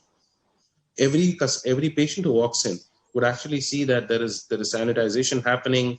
We also installed ozone-free radical generators in all our common outpatient areas, because these free radicals are proven to actually kind of lyse the nuclei of the virus. So there are some proven studies on that. So we kind of installed them. So that helped it. So overall, the customer satisfaction score also increased pretty much. And we also did a survey after that, which was an employee satisfaction survey. So based on that, the employee satisfaction score moved 40 basis points. Main reason for that, these set of engaged employment, is because they kind of had a trust that the hospital or this organization is going to take care of them, even in case there is actually if they're going to get infected. So that brought in a lot of positivity among the employees. And with this, the last point which I want to share you is something which I'm very proud of. 97% of the employees said that they'll be happy to refer to us in future as a future employer to the prospective employees. Because what we have to look here is how even a COVID scenario can actually be turned out to be something positive to an organization, to the system, to the bunch of people. Because every time when an issue pops up, we kind of bring up this solution. So this is what I wanted to share with you as a practical outcome, what we have kind of found for this. And I think I kept my timer for 10 minutes, and then I just reached 10 minutes. Thank you, Lara, for the time. Thank you, gentlemen. And that's my presentation. Any questions, please? Thank you. Thank you very much, Dr. Chandran. That was excellent. Congratulations, many congratulations on these positive outcomes. Wonderful. Thank you. Thanks a lot. It's glad to hear that. Thank you. Yes, and it's an excellent self-help and inclusive strategies that you included to manage the COVID cases. So wishing you many more successes as well. Thank you very much, Dr. Chandran. Thank you, Lara. Thank you. Thanks a lot. Our next speaker is Ms. Mariam Jawad. Ms. Jawad is Head of Strategic Sourcing and Global Procurement at Pharma 5 Group. She has 2 master's degrees, one in biomedical technologies and another in business administration.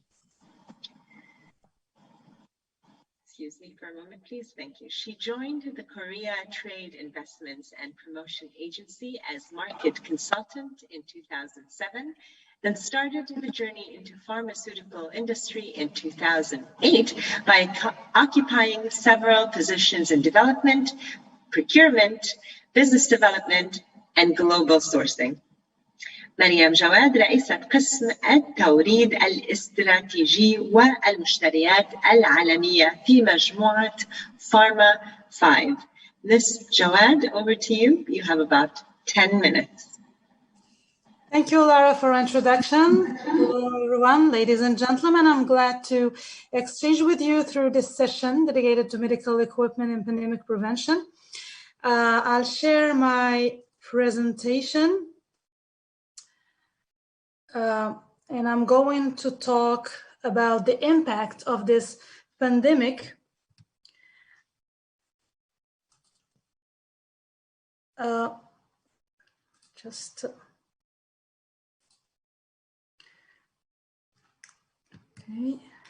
here you are.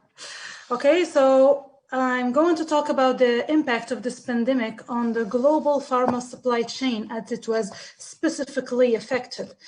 So there is a summary of my presentation. I'll start with a brief company introduction, then some words on the global pharma context in times of pandemic. I'll share some brief basics of pharma manufacturing, then we'll see an overview about API worldwide sourcing, then the challenges in times of pandemic for the pharmaceutical sector.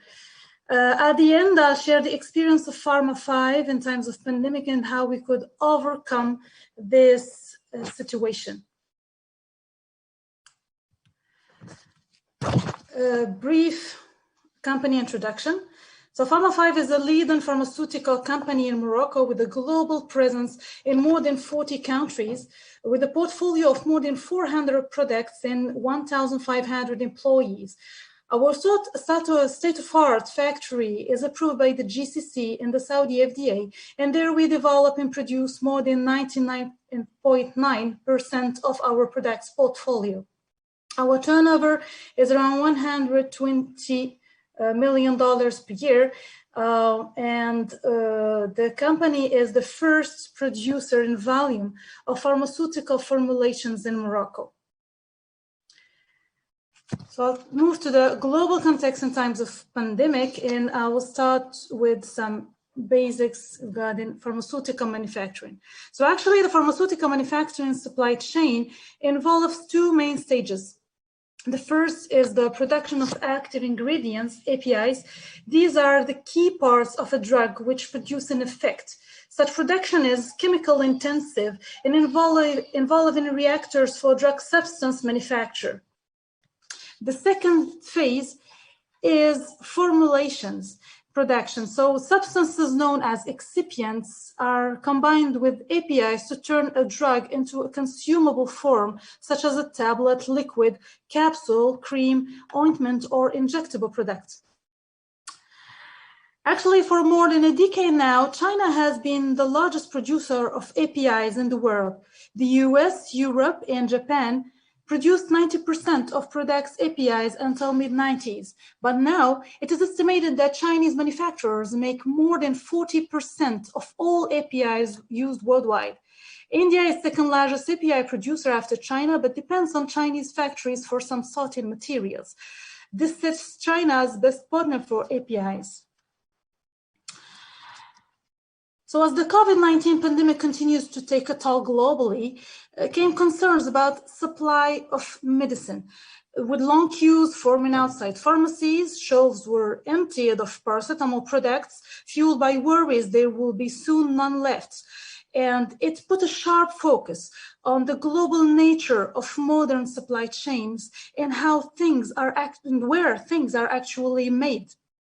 The demand on medicine drastically increased, as it is the case of all healthcare-related products in this pandemic. Many countries face shortages of medicines, protective gear, medical equipment as the coronavirus started hitting across the globe. So this pandemic was such a wake-up call for setting priorities and switching to new ways.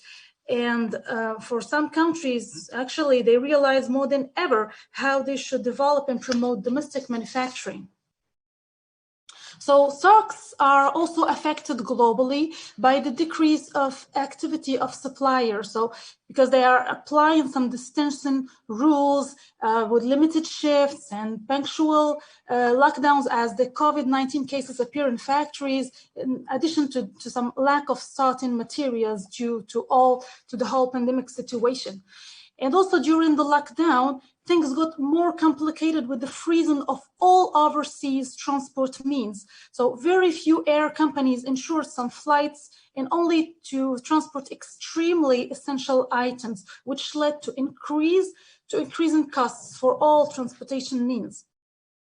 So as the pharma sector is classified all over the world as essential activity, actually, so it didn't stop during the lockdown. Instead of it really increased, but the players were obliged to apply strict rules to ensure safety, and this impacted their capacity. Then literally, some companies started to choose their clients and prioritize some markets on others. Knowing that the demand increased globally, this caused important shortages in many countries, especially where formulations come from abroad. So I take an excellent example from our company Pharma5. So we could overcome the situation thanks to visionary strategies of our company founder and CEO. So actually, once Pharma5 started its activity more than 35 years ago, the company opted for independency in formulations. So all the development and manufacturing is 100% Moroccan and made in our premises in Morocco. Only raw materials come from abroad and mainly from China. In the same context, our sourcing strategy established years ago leans on diversifying our sources of raw materials and qualifying and partnering with approved and reliable partners. So we could rapidly answer the calling for COVID-19 treatment protocol based on antipyretics, antibiotics, and some proton pump inhibitors that we produce already in our plants in Morocco. In addition, we could adapt our capacity to meet the spike in demand. Furthermore, we participated with a group of companies to set the first 100% disposable sampling kits for COVID-19 tests, demonstrating resilience to a global pandemic. So to sum up, this pandemic represents a daunting challenge to all pharma companies and invites them to reinvent ways of operating. These are some key lessons and opportunities. So domestic manufacturing is key. The importance of reliance to approved and reliable partners. And diversification of the supply chains of APIs suppliers has come to forefront. Thank you all for your attention. Any questions, I'll be glad to answer. Well, thank you very much, Mr. Jawad, and congratulations on your successes. Thank you.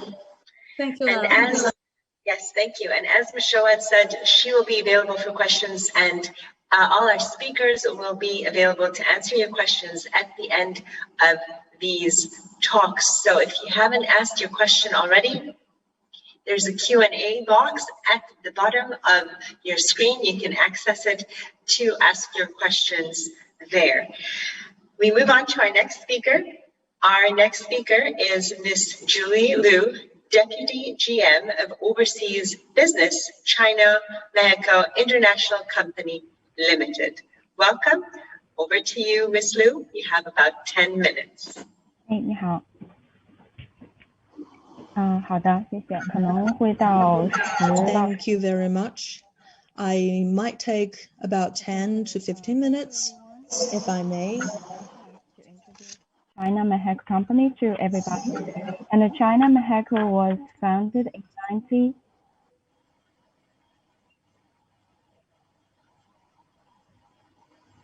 And China Mexico Company was founded in 1984.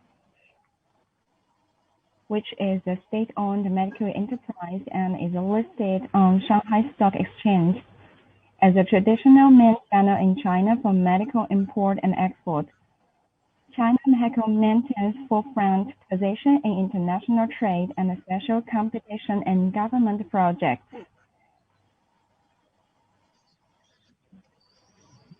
I would like to share the screen to you. So.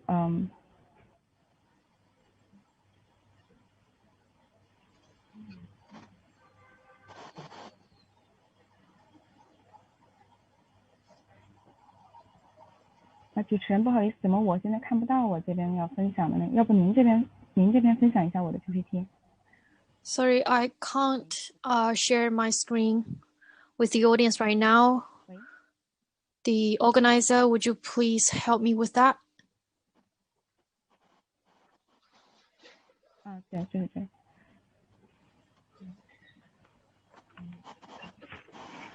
China Mexico has established overseas branches in Latin America, Middle East, North Africa.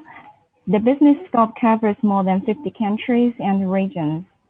Since the beginning of the pandemic COVID-19, China Mexico has been designed as a national strategic reserve and procurement unit for related drugs and medical protective materials.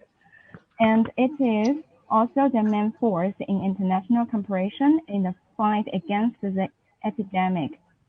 So far, we have and are fulfilling supply projects for WHO, UNICEF, and the World Bank, and the governments of more than 120 countries, such as Germany, Italy, Spain, UK, Mexico, Brazil, and so on. We are also implementing international aid projects worldwide. I am very grateful to CCPIT for providing us with such a platform, which can demonstrate our responsibility as a state-owned enterprise and provide people around the world with quality guaranteed epidemic prevention materials to a greater extent. Particularly, I would like to take this opportunity to share with you some of our unforgettable experience in epidemic prevention work. During the period when the domestic and foreign epidemics were raging and the streets were few people, as a state-owned pharmaceutical company since the Spring Festival, Mexico has been fighting on the front line of the supply of epidemic prevention materials. I believe that, as ordinary people, when my colleagues were doing jobs which nobody did before and under unbelievable pressure, that is hard to describe in words. When the continuous overtime consumes excessive physical strength, everyone also have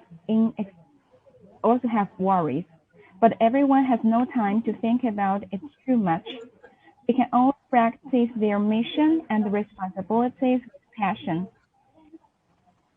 Based on the fact that the current anti-epidemic work has not yet been completed, we are still moving forward such jobs. I think because we have shouldered more missions and responsibilities and experienced more things, I just take the chance to share some such experience.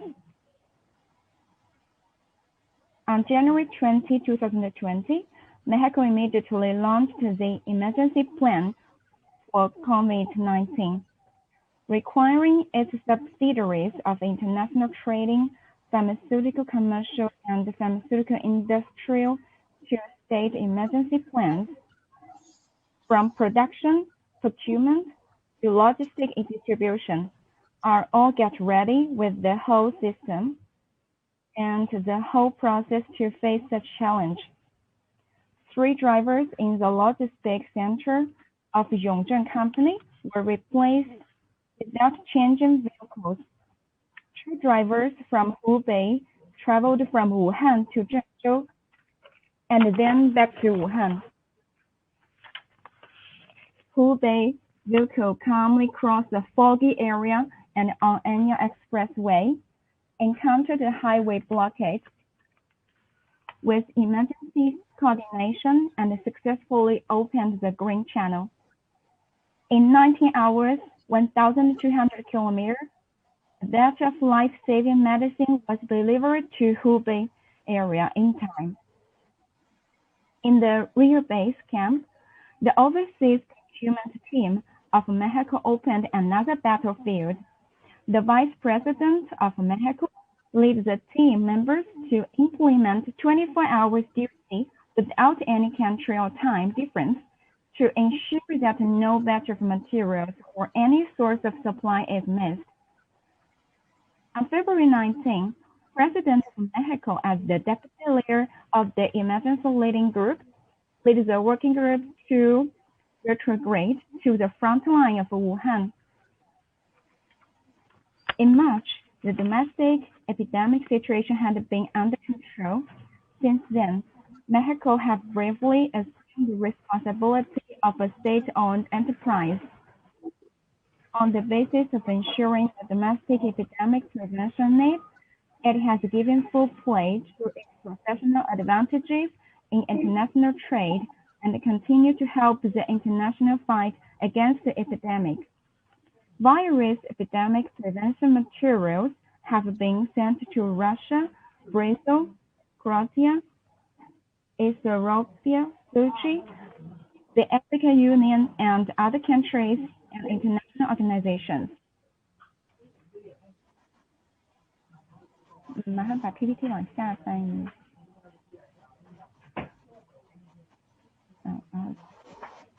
再往下。Next slide.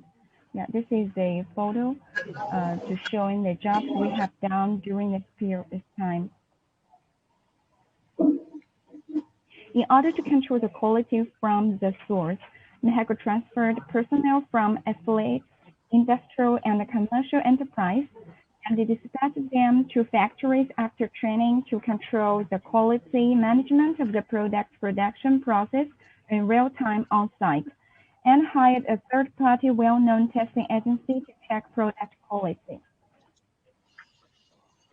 To sum up, the answer sheet submitted by Mexico have the following 3 important contents. Number 1, meet virus sudden needs of customers. Number 2, the ability to undertake large-scale business. Number 3, maintain strict quality and extreme special circumstance control in place. Now that the new corona epidemic is still raging around the world, we will continue to provide people around the world with high quality and abundant anti-epidemic materials with professional and effective and efficient service, including masks, ventilators, isolation gowns, protective clothing, isolation shoe covers, and so on. So we can have a look about the next slide, and you will see what products we are providing.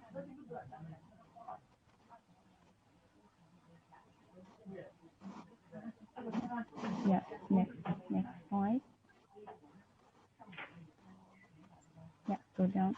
Okay, so on this slide, you can see different kinds of masks and the isolation gown and the face shield.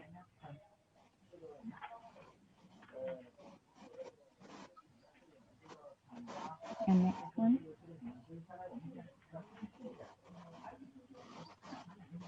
We can also provide a large number of virus sampling kits to deal with emergencies such as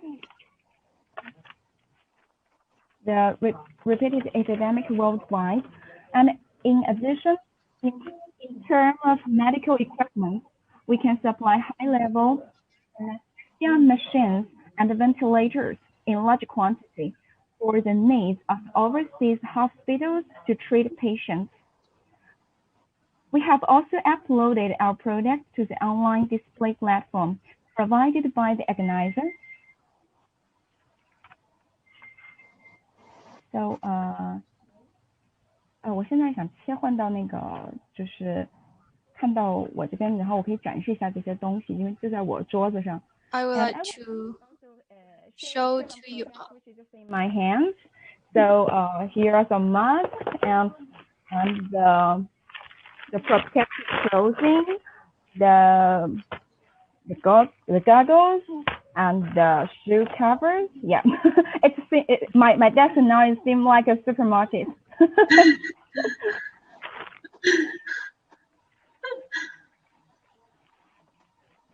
And this is a Kia 95. So 好，谢谢主持人，马上再切回到我的那个 PPT。 Miss Julie, I would like to share with everybody about the business of Mexico. Mexico is a company, and also we are doing API and a finished dosage, also medical devices, and also in overseas. I have mentioned we have overseas branches, and we are doing turnkey projects, providing turnkey service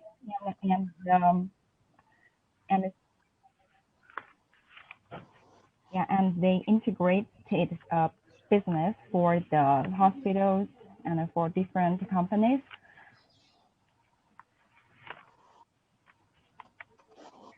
Okay, that's all. Thank you. Excellent. Sorry about interrupting you, Ms. Julie. Thank you for that excellent overview of the products that you offer, and also for sharing the Mexico experiences with tackling the pandemic. Thank you very much for that presentation. Our next speaker is Mr. Justin Jha, Senior Sales Manager for Asia, Africa, and Latin American countries at the Yangtze River Pharmaceutical Group, China. Over to you, Mr. Justin Jha. Hello, everyone. Hello. I'm Justin from Yangtze River Pharmaceutical Group, so I will share my screen. Okay.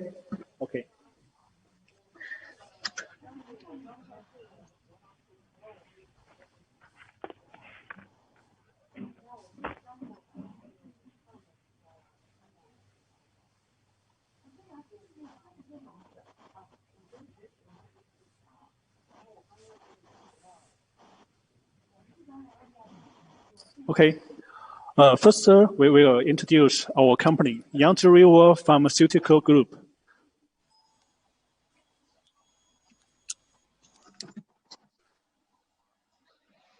Yangtze River Pharmaceutical Group is founded in 1971. The headquarters is located in Taizhou City, Jiangsu Province in China. Our group owns over 16,000 employees and over 20 subsidiaries and local in Taizhou, Beijing, Shanghai, Nanjing, Guangzhou, Chengdu, Suzhou, Changzhou. and the products are exported to more than 20 countries and agents in Asia, European, South America, and North America and Africa. And YRPG, our group, ranked the first place and among the top 100 enterprise of the China pharmaceutical industry from 2014 to the 2018. In 2019, our group, the sales is more than US dollars 20.76 billion US dollars. This is our group. Our headquarters is in Taizhou, and we have more than 14 subsidiary manufacturers all the China's, and we can manufacture medicine, API, food supplement, and medical device. And 6 generic drugs and 1 herb extraction have been EU GMP certified since 2010. And then in 2012, Omeprazole capsule are exported to Germany, and the Paroxysmal for the injection is applying Australia TGA GMP, and the plan to pass the Australia TGA maybe in this year. And the domidomidine is implying European GMP and applying to pass the EMA in 2021. And this is the workshop for our tablets, capsule, and powders. You can see we used the GEA filters, Wormas, and the Max Dairy production capsules for tablets is the 500 million tablet. And for the capsule, it's 200 million capsules, and granules, the 600,000 bags. And for the large and small volume injection and auto solutions, we use the B+S and others, and the Max Daily production capsule is the auto solution. It's 3 million vials. And the large volume injection is 400,000 bottles, and small volume injection is 10 million ampoules. And for the powder for injection, we use the B+S and the alkyls. For the powder for injection, we can manufacture 250,000 vials per day, and 1.2 million vials per day for the powder for injection. And this is all the national traditional Chinese medicine base in China. We also can manufacture the traditional Chinese medicine. And this is our finished product warehouse. It's an automatic warehouse. About our QC, quality controls.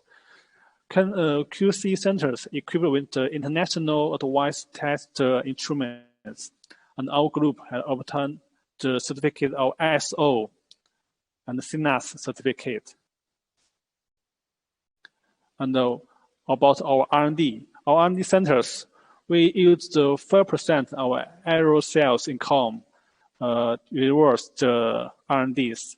And we also have the national enterprise, the technical centers, and national engineering research, the pharmaceutical technology of the traditional Chinese medicine. And for the give back to the secretary. For our group, we donated more than 58 million US dollars to the certain in totals. And in the 2020, and we give the 10,000 box of luncheon out solution to the Wuhan for our headquarters for fight against the COVID-19. And this is our President Xu, and also President Hu is our the hometown is all in Taizhou. So others will give you the product informations.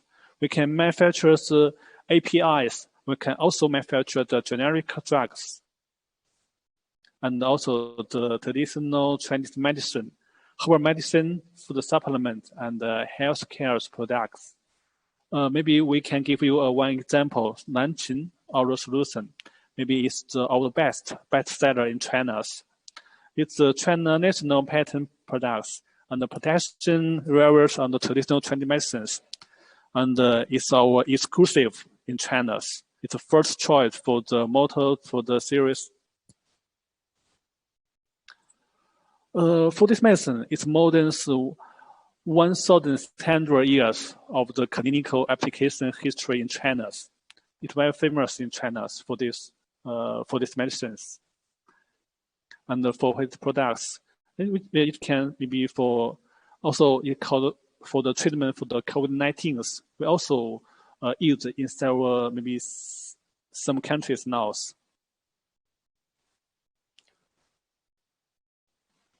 You can see its actions, and the total infective rate is more than 90% for maybe for every areas. And the indication, you can see the indication why it's maybe for the salute. Maybe you can also use for the children's, maybe 3 years old. Maybe 6 months, maybe to the 2 years old, it can use these medicines. It's pure Chinese medicine, patients and high safeties, no contain the chemical medicines, and it's very stable quality, and then it's oral solution. It's a quick onset. And our sales for these medicines in 2019 is $429 million US dollars. And for this medicine, it also exported to the Singapore, Hong Kong, Russia, Indonesia, and its registration in Malaysia, and maybe now is also registered in the UAE, and we also plan to register in the Vietnam, Laos, Belize, and many other countries in all the world. So it's our presentation. Thank you. Well, thank you very much, Mr. Zhao, for the detailed presentation on your company's products. And now we move on to our next speaker, Mr. Chen Fan from the International Sales Huazhong Pharmaceutical Company Limited, China. Mr. Chen Fan, over to you. Hello, everyone. I'm Chen from Huazhong Pharmaceutical. First, I will give you a PowerPoint.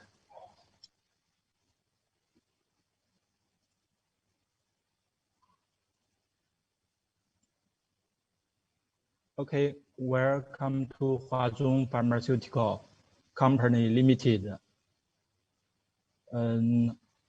We lie in Yujia Lake Pharmaceutical Industry Park in Xiangyang City and Hubei Province. Huazhong Pharmaceutical is established in 1968. And we is affiliated to China South Industry Group Corporation, a large state-owned enterprise, top 500 in the world. We are a modern pharmacy enterprise that integrates research and development, production and sales of medicine. Our products are sold all over the world, and the leading product, vitamin B series, is the main supplier in the world. And now, Huazhong Pharmaceutical Company Limited has nearly 100 kinds of variety products, including vitamin, antibiotic, cardiovascular, and serving hot and easy pain cans. Our production scale is up to 10 billion slices, and the company has enough market deliverability for tablets, including hormones, contraceptives, psychotropic drugs, lorazepam tablets, esterolem tablets, and diazepam tablets, nitrazepam tablets, hormones, and hard capsules, including cephalosporins, granulars, small volume injection, including hormones, psychotropic drugs, esterolem injection.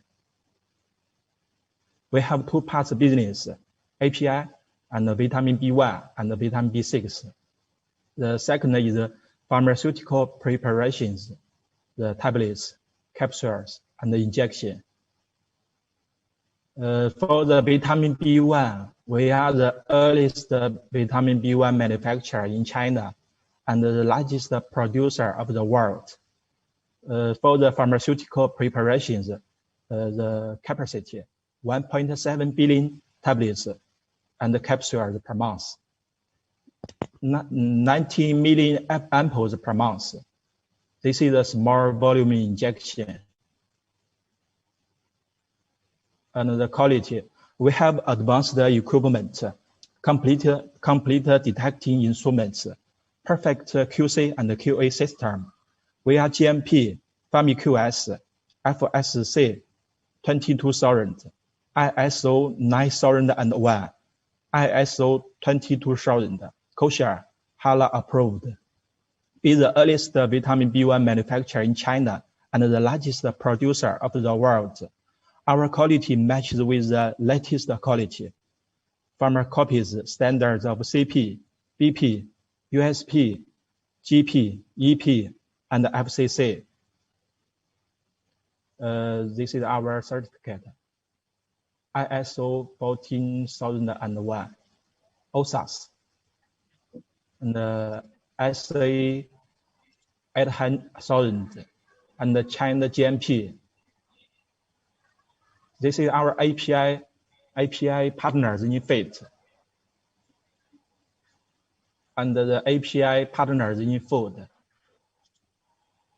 and the partners in pharma. Okay, for the export of medicine, more than 10 years history. The amount last year is 20 million US dollars, only medicine exporting. Our main market, Southeast Asia, Africa, and South America. Injection workshop passes through China GMP in 2019. For tablets and capsules workroom, passes through China GMP in 2020.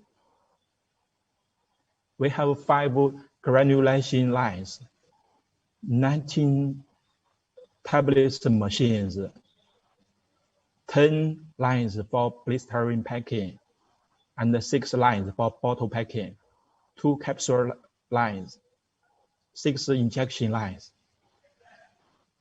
Our advantage, first, large capacity, top 10 in China, and we have a competitive cost. Then we have more than 300 kinds of products, tablets, injection, and capsule. We have a professional registration, convenient communication, strict quality guarantee. Okay, that's all. Thank you for listening. Thank you, Mr. Chen Fan, for the detailed presentation of all your pharmaceutical offerings. Now we move on to our final speaker for today and for this conference. Our final speaker is Ms. Alex Cheng, Key Account Manager of Exports Business Unit at the Shenzhen Silver Basis Technology Company Limited. Ms. Alex Cheng, Over to you, please. Okay, thank you. Clearly? Yes, we can hear you. I can hear you. Firstly, I would like to tell everyone online, Alex is a girl. Yes, it is a girl. It's Miss Alex Cheng.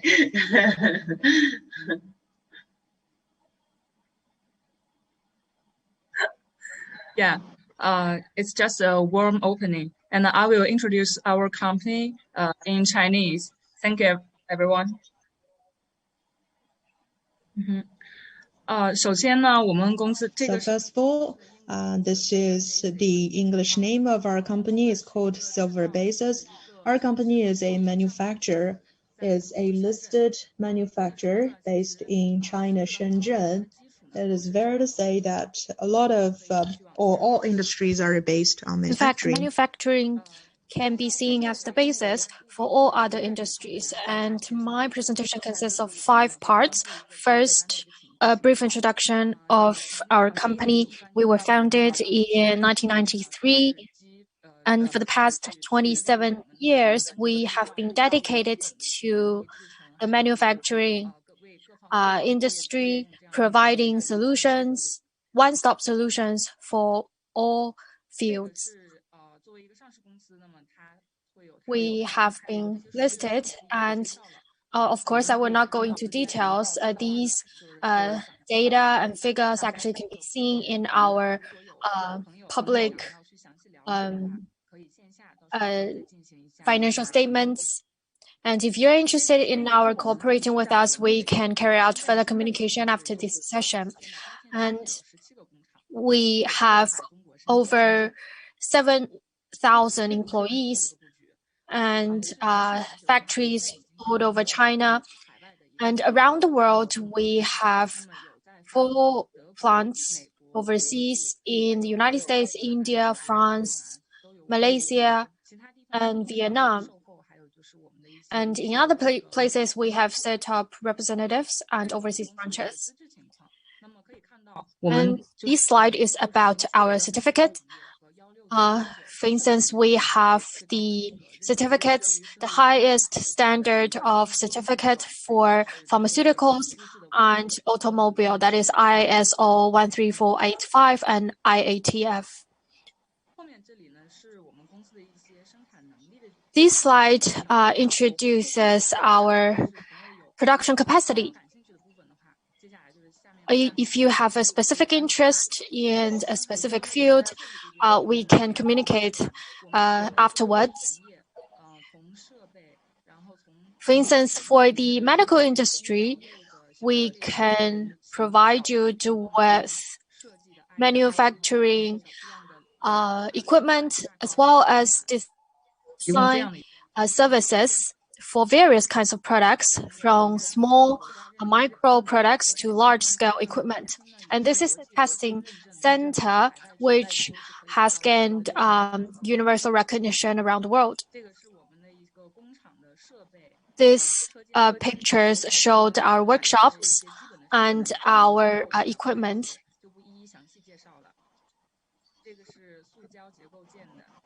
So this is for plastic molding, and this is our clean room. Since we are a specialized manufacturers, also in producing medical supplies, medical equipment, we have qualified clean rooms for such production. For instance, during the COVID-19 epidemic, we set up 2 large clean rooms within 2 weeks. And our clean workshops were qualified for producing KN95 masks and surgical masks, which is an ideal production chain for our partners. And this is the CNC machinery for painting. I will not go into details as time is limited. Actually, I would like to stress our capacity in the following fields. First, we are capable of producing and manufacturing medical supplies. As I've mentioned, we have large clean rooms, clean workshops. Secondly, we can produce and assemble 3D printing equipment for the medical industries, because 3D implants and 3D equipment are widely used in the medical industry.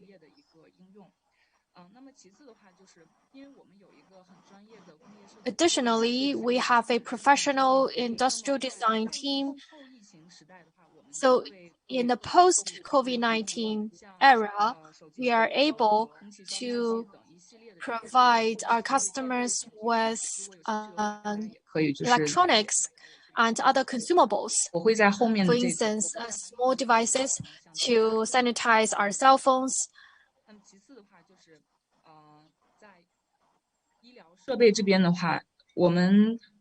As for medical supplies and medical devices,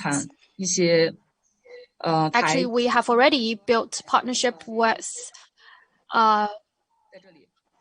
medical device designers and manufacturers at home and abroad, and these are some of our products. We have been part of the medical supply chain. And these are some of the medical products we designed and produced for clients at home and abroad. For instance, the sanitizing gate and the blood collection machine. And these two are for sanitizing the cell phones, two small boxes, two gearbox for this function, and the air quality controller. And these are all our product cases. And we also have customers from all over the world. For instance, big players in new energy, automobile, telecommunication, and medical supplies.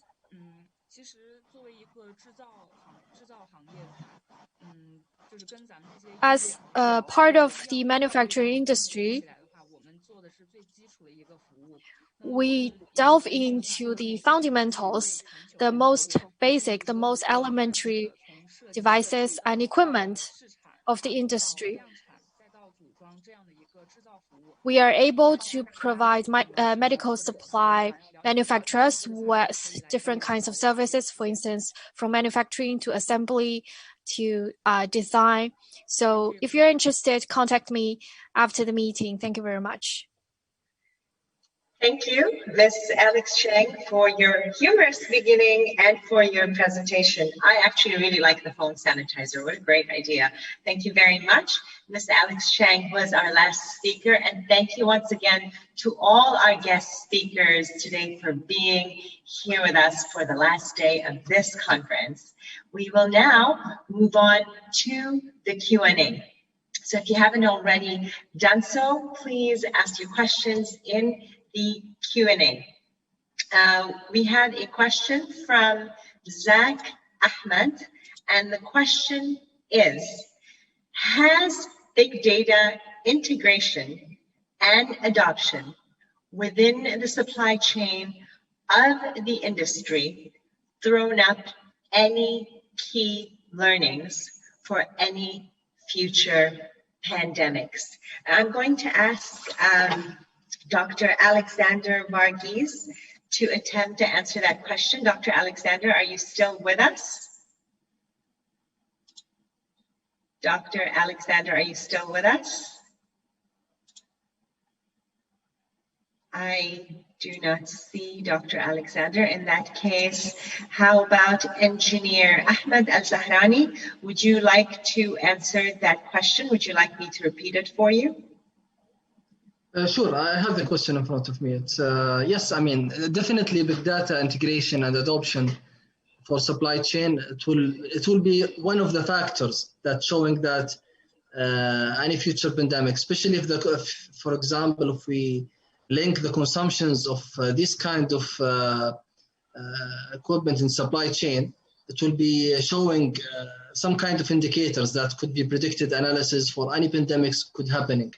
I mean, it's a matter of collecting more data from different factors, integrate it all together, how to really have some kind of algorithms that could see what's these factors targeting to, which could show that based on these kind of factors, this collected data or this analysis done in analytics tools, it could predict some kind of insights or saying, based on this, that something could happen in this area on this field.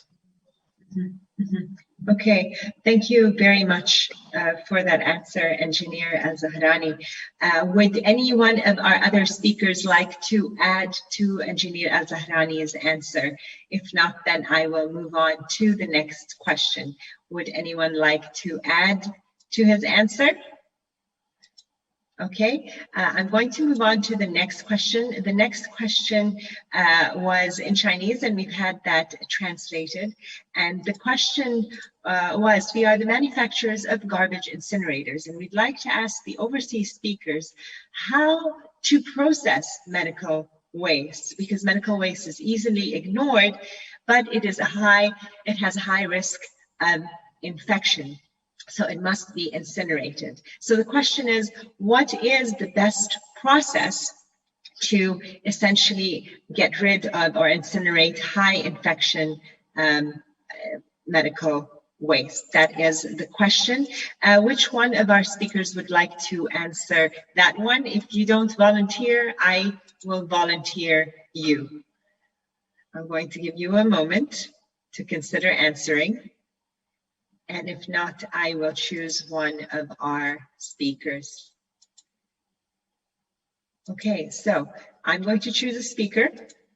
Is Ms. Mariam still with us? Is Ms. Mariam still with us? Yes. Hello, Ms. Mariam. Excellent. I was wondering if you'd like to attempt answering one of the questions that we had from one of our attendees. Would you like to try? So actually, I'm not specialist in this field of, medical waste, but I can share like for pharmaceutical waste. Yes. Yes, please. So we have some special, firms that are, specialized in this field in Morocco. They take care of incineration and treatment of all the wastes of our pharmaceutical company. Sometimes you have some all industries have some waste. In our regarding pharmaceutical waste, there are chemical waste that should be treated differently. So we have specialized firms dedicated to this kind of treatments. They collect all the waste and treat them, of course, the way and the collection and all the treatment is made in a special way. Okay, so essentially your answer is that there are special facilities that deal with medical waste or pharmaceutical wastes, excuse me, in Morocco. And they are the specialists in that. Okay, thank you very much for your answer, Ms. Mariam. I'm going to give the other speakers a moment to consider answering the question. If anyone else would like to try answering the question of what is the best process for incinerating medical waste that essentially is high risk waste. Giving you a moment to consider answering the question. If not, then we can move on to the next question. Okay, we're going to move on to the next question. A request from one of our attendees to please share the contact details. Ms. Mariam Jawad, could you please share your contact details in the chat with all the attendees, because the person who asked the question about medical waste would like to connect with you. So if you could please do that. Thank you, I appreciate that. Okay, I'm going to be moving on to the next question, and that will be the last question before we wrap up the conference today. I'm going to ask first Engineer Al-Zahrani to answer it, and then perhaps another one of our speakers, maybe Ms. Miriam or anyone else who's still with us during this conference. So this question is, has the current global pandemic presented any new challenges for the industry, or did the industry have the necessary measures already in place to meet the demands? So we've spoken about this a little bit already during the different speakers' presentations, but how about some more input on that? Engineer Al-Zahrani, would you like to give us some input? Sure. I mean, there was a question also from another conference. They're saying, who is the responsible of the digital transformation in any organization? And actually, the funny answer was the COVID-19 pandemic was the responsible of the digital transformation to accelerate it, which is actually, this is what is happening. I mean, everybody put in a position, that they have to act on this. And then the innovative ideas already now generated because you are in problem and you have to find a solution for yourself. So actually, yes, the pandemic really highlighted a lot of improvement area that we have to look at from different aspects. For example, in digital area here, for example, I'm talking in healthcare. I mean, example as how can you manage the outpatients and they cannot come to the hospital. So you are forced to use some kind of technology. Some of the doctors, they use FaceTime as application. Some of them, they use more mature applications. So everybody start to finding their own ways and how to implement, how to find new solutions for the current issues. So definitely this is really, let's say, a transformer for every aspect.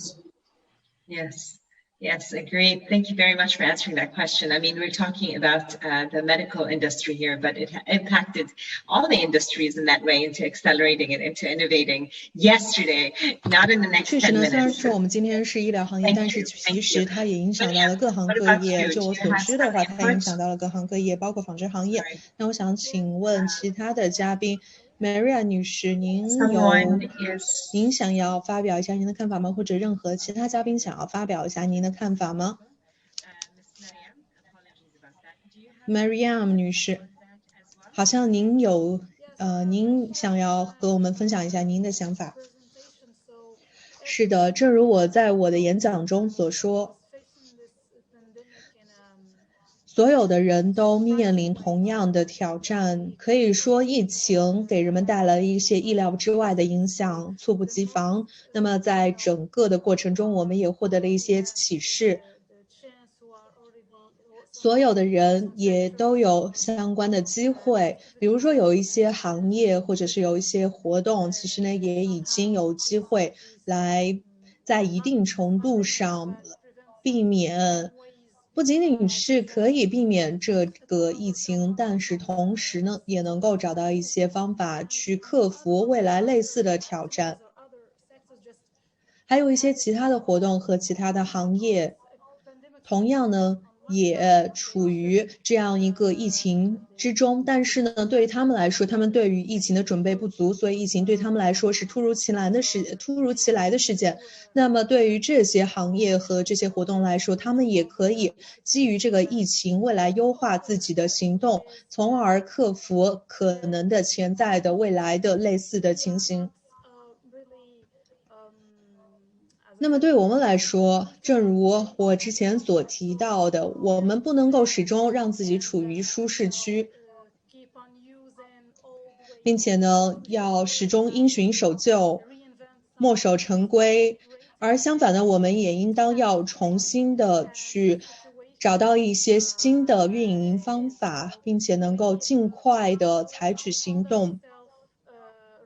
所以呢，我们其实也发现自己正在做一些之前从未计划之内的项目和事件。所以呢，这也是对我们来说最大的挑战。非常感谢 Mayam 女士。诚然，如您所说，在新冠疫情面前，我们所需要的就是要有一个对于变革保持开放的心态。那么新冠确实是让我们首先在思维上做出一些变化，然后我们的行动也发生了改变，看到了一些行业的联盟，我们的贸易方式发生了变化。感谢所有的嘉宾，感谢今天所有的嘉宾的参与，也感谢所有在过去一周陪伴我们的嘉宾和观众。今天呢，我们听到了嘉宾有关于防疫物资的介绍，最后呢，我们有一个问答和讨论。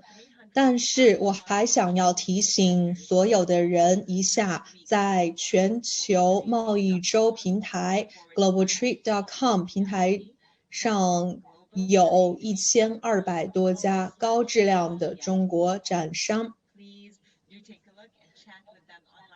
具体的网址是 globaltradeweek.com/CCPIT， 所以请大家一定要去这个平台上，因为那些中国的展商都非常的乐于与您建立联系，和您交流。我的名字是 Lara， 我是来自于 MIE 集团的 Lara， 也是本系列活动的主持人，非常的荣幸在过去的一周能够和大家相约线上参加5场不同的研讨会，也感谢所有来自全球各地的嘉宾和观众，感谢大家的努力，使得我们本次的会议圆满成功。